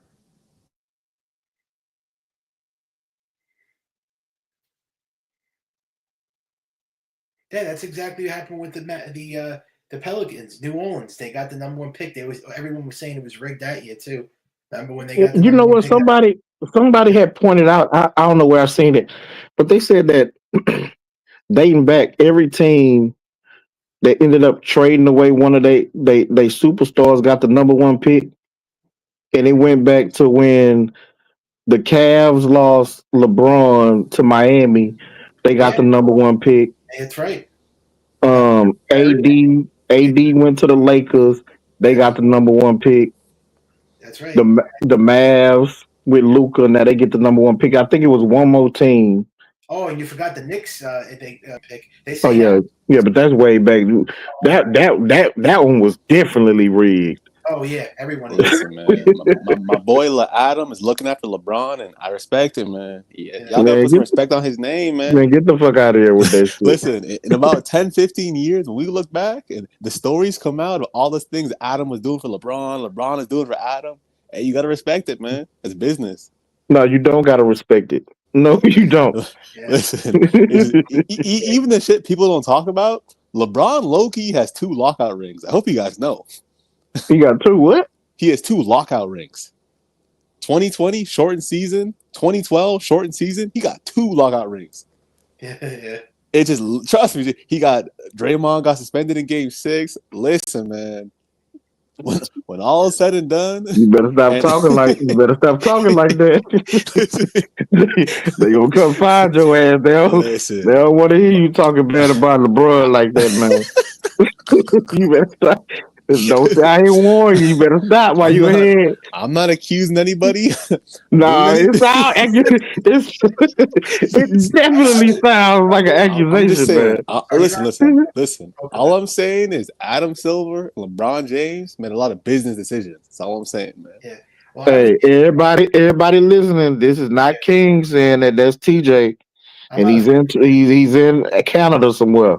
I was the one too getting attacked on here because I was saying Michael Jordan was the greatest, and everybody on here was going after me for saying that. Exactly. They don't want to hear it, bro.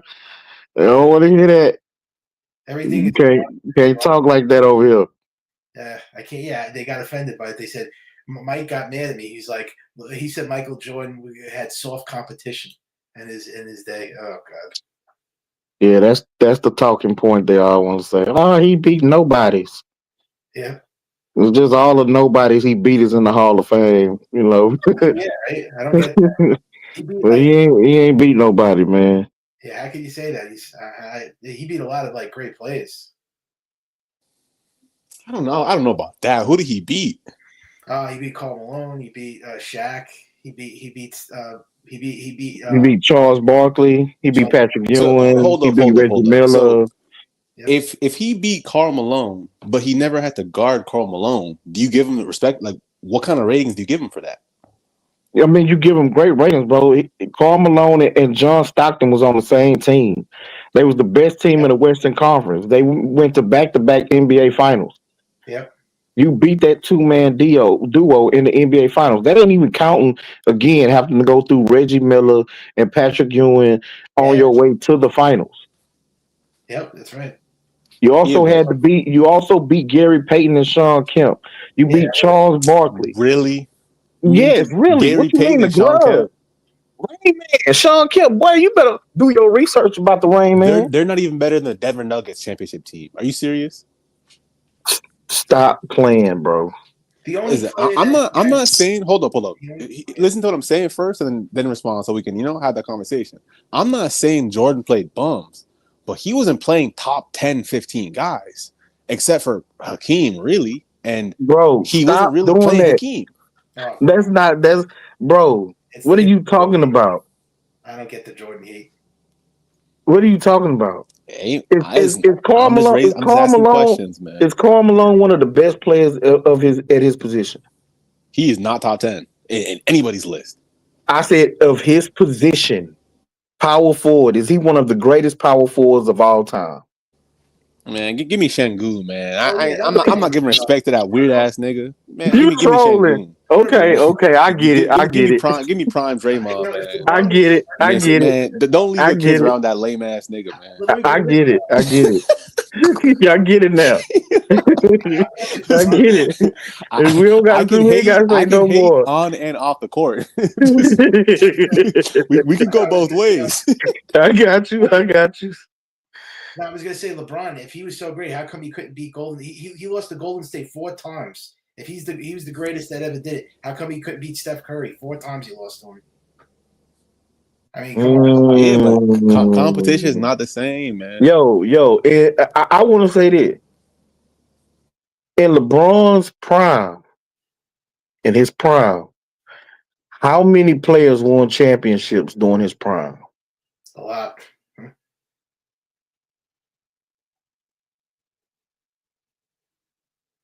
TJ? What the hell? I ain't no LeBron lawyer. What? I ain't defending LeBron. Y'all can say whatever y'all want to say. What the hell? Don't be questioning me. I'll tell you one thing. Michael Jordan never would have lost to that Golden State team with Kevin Durant, Curry, Draymond. He would have probably swept them. Okay, swept them is kind of crazy, but well, I mean, he was a one-man army. I know he wouldn't have lost to them. No, he wouldn't have got swept by them like LeBron did. Because LeBron he got swept by Golden State. Yeah, they got swept, and they lost to them 4 times in the playoffs. They only beat them once. They only beat them once in the playoffs. Yeah, when Draymond got suspended, and then Andrew Bogut broke his leg or some shit. Yeah, this guy says Jordan loses to Golden State. I don't. Maybe they lose a game, but they're not. He would not lose to the Golden State Warriors in the series. No way. No way. Yeah, it's you really can't even compare eras because all the rules were different. Yeah, styles were so different. That's the thing. That's the thing. The rules are so different now. The game is so different now. You know, so it's just hypothesize and trying to compare those two teams to one another. And remember, you got to think of that. Players get better, not worse. So you got to keep that in mind when people are looking back at the glory days of their favorite players. It's like, bro, they didn't have centers shooting 40% back then. Like, you know, it's way faster. The 3-point shot wasn't prevalent in the NBA back then. Yeah, of course, yeah. You know, the big men actually played down in the post. They played inside-out basketball. Yeah, but they don't play inside-out basketball. At least most teams don't. That's it. Yeah, but most teams, yeah, but they still do. The good teams still do.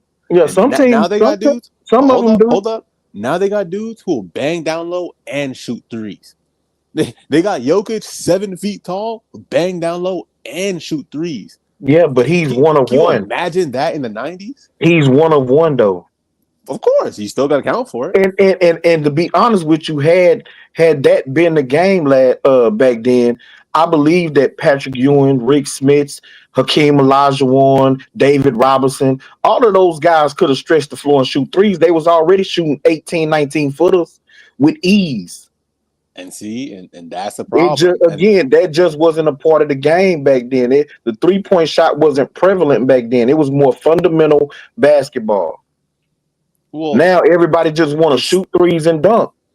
That's why the game is suffering. Shooting has no bearing on fundamentals. You know, shooting is just shooting. Yeah. But even regardless, the point still stands is that if you can't compare them because you're saying, oh, those guys play different and they might have shot better or they might have shot differently, they played now. But you can't compare that. You can't compare guys who do shoot better to guys, oh, they would shoot better. It doesn't work like that. So like that's the whole point of it. It's just you can't. No, I can do what I want. My bad. You may disagree. You may disagree, and that's fine. But I'm just saying, I believe there were big men who were really good shooters. You know, who I believe, if the 3-point shot was as prevalent, that they had the skill set to be able to shoot the 3-point ball at a high clip. I'm not saying that they was gonna shoot at 40%, but I do believe guys like Hakeem Olajuwon, Reek Smits, Patrick Ewing, David Robinson, I believe that they could have hit, 35%, 36% from three. If that was really a part of the game.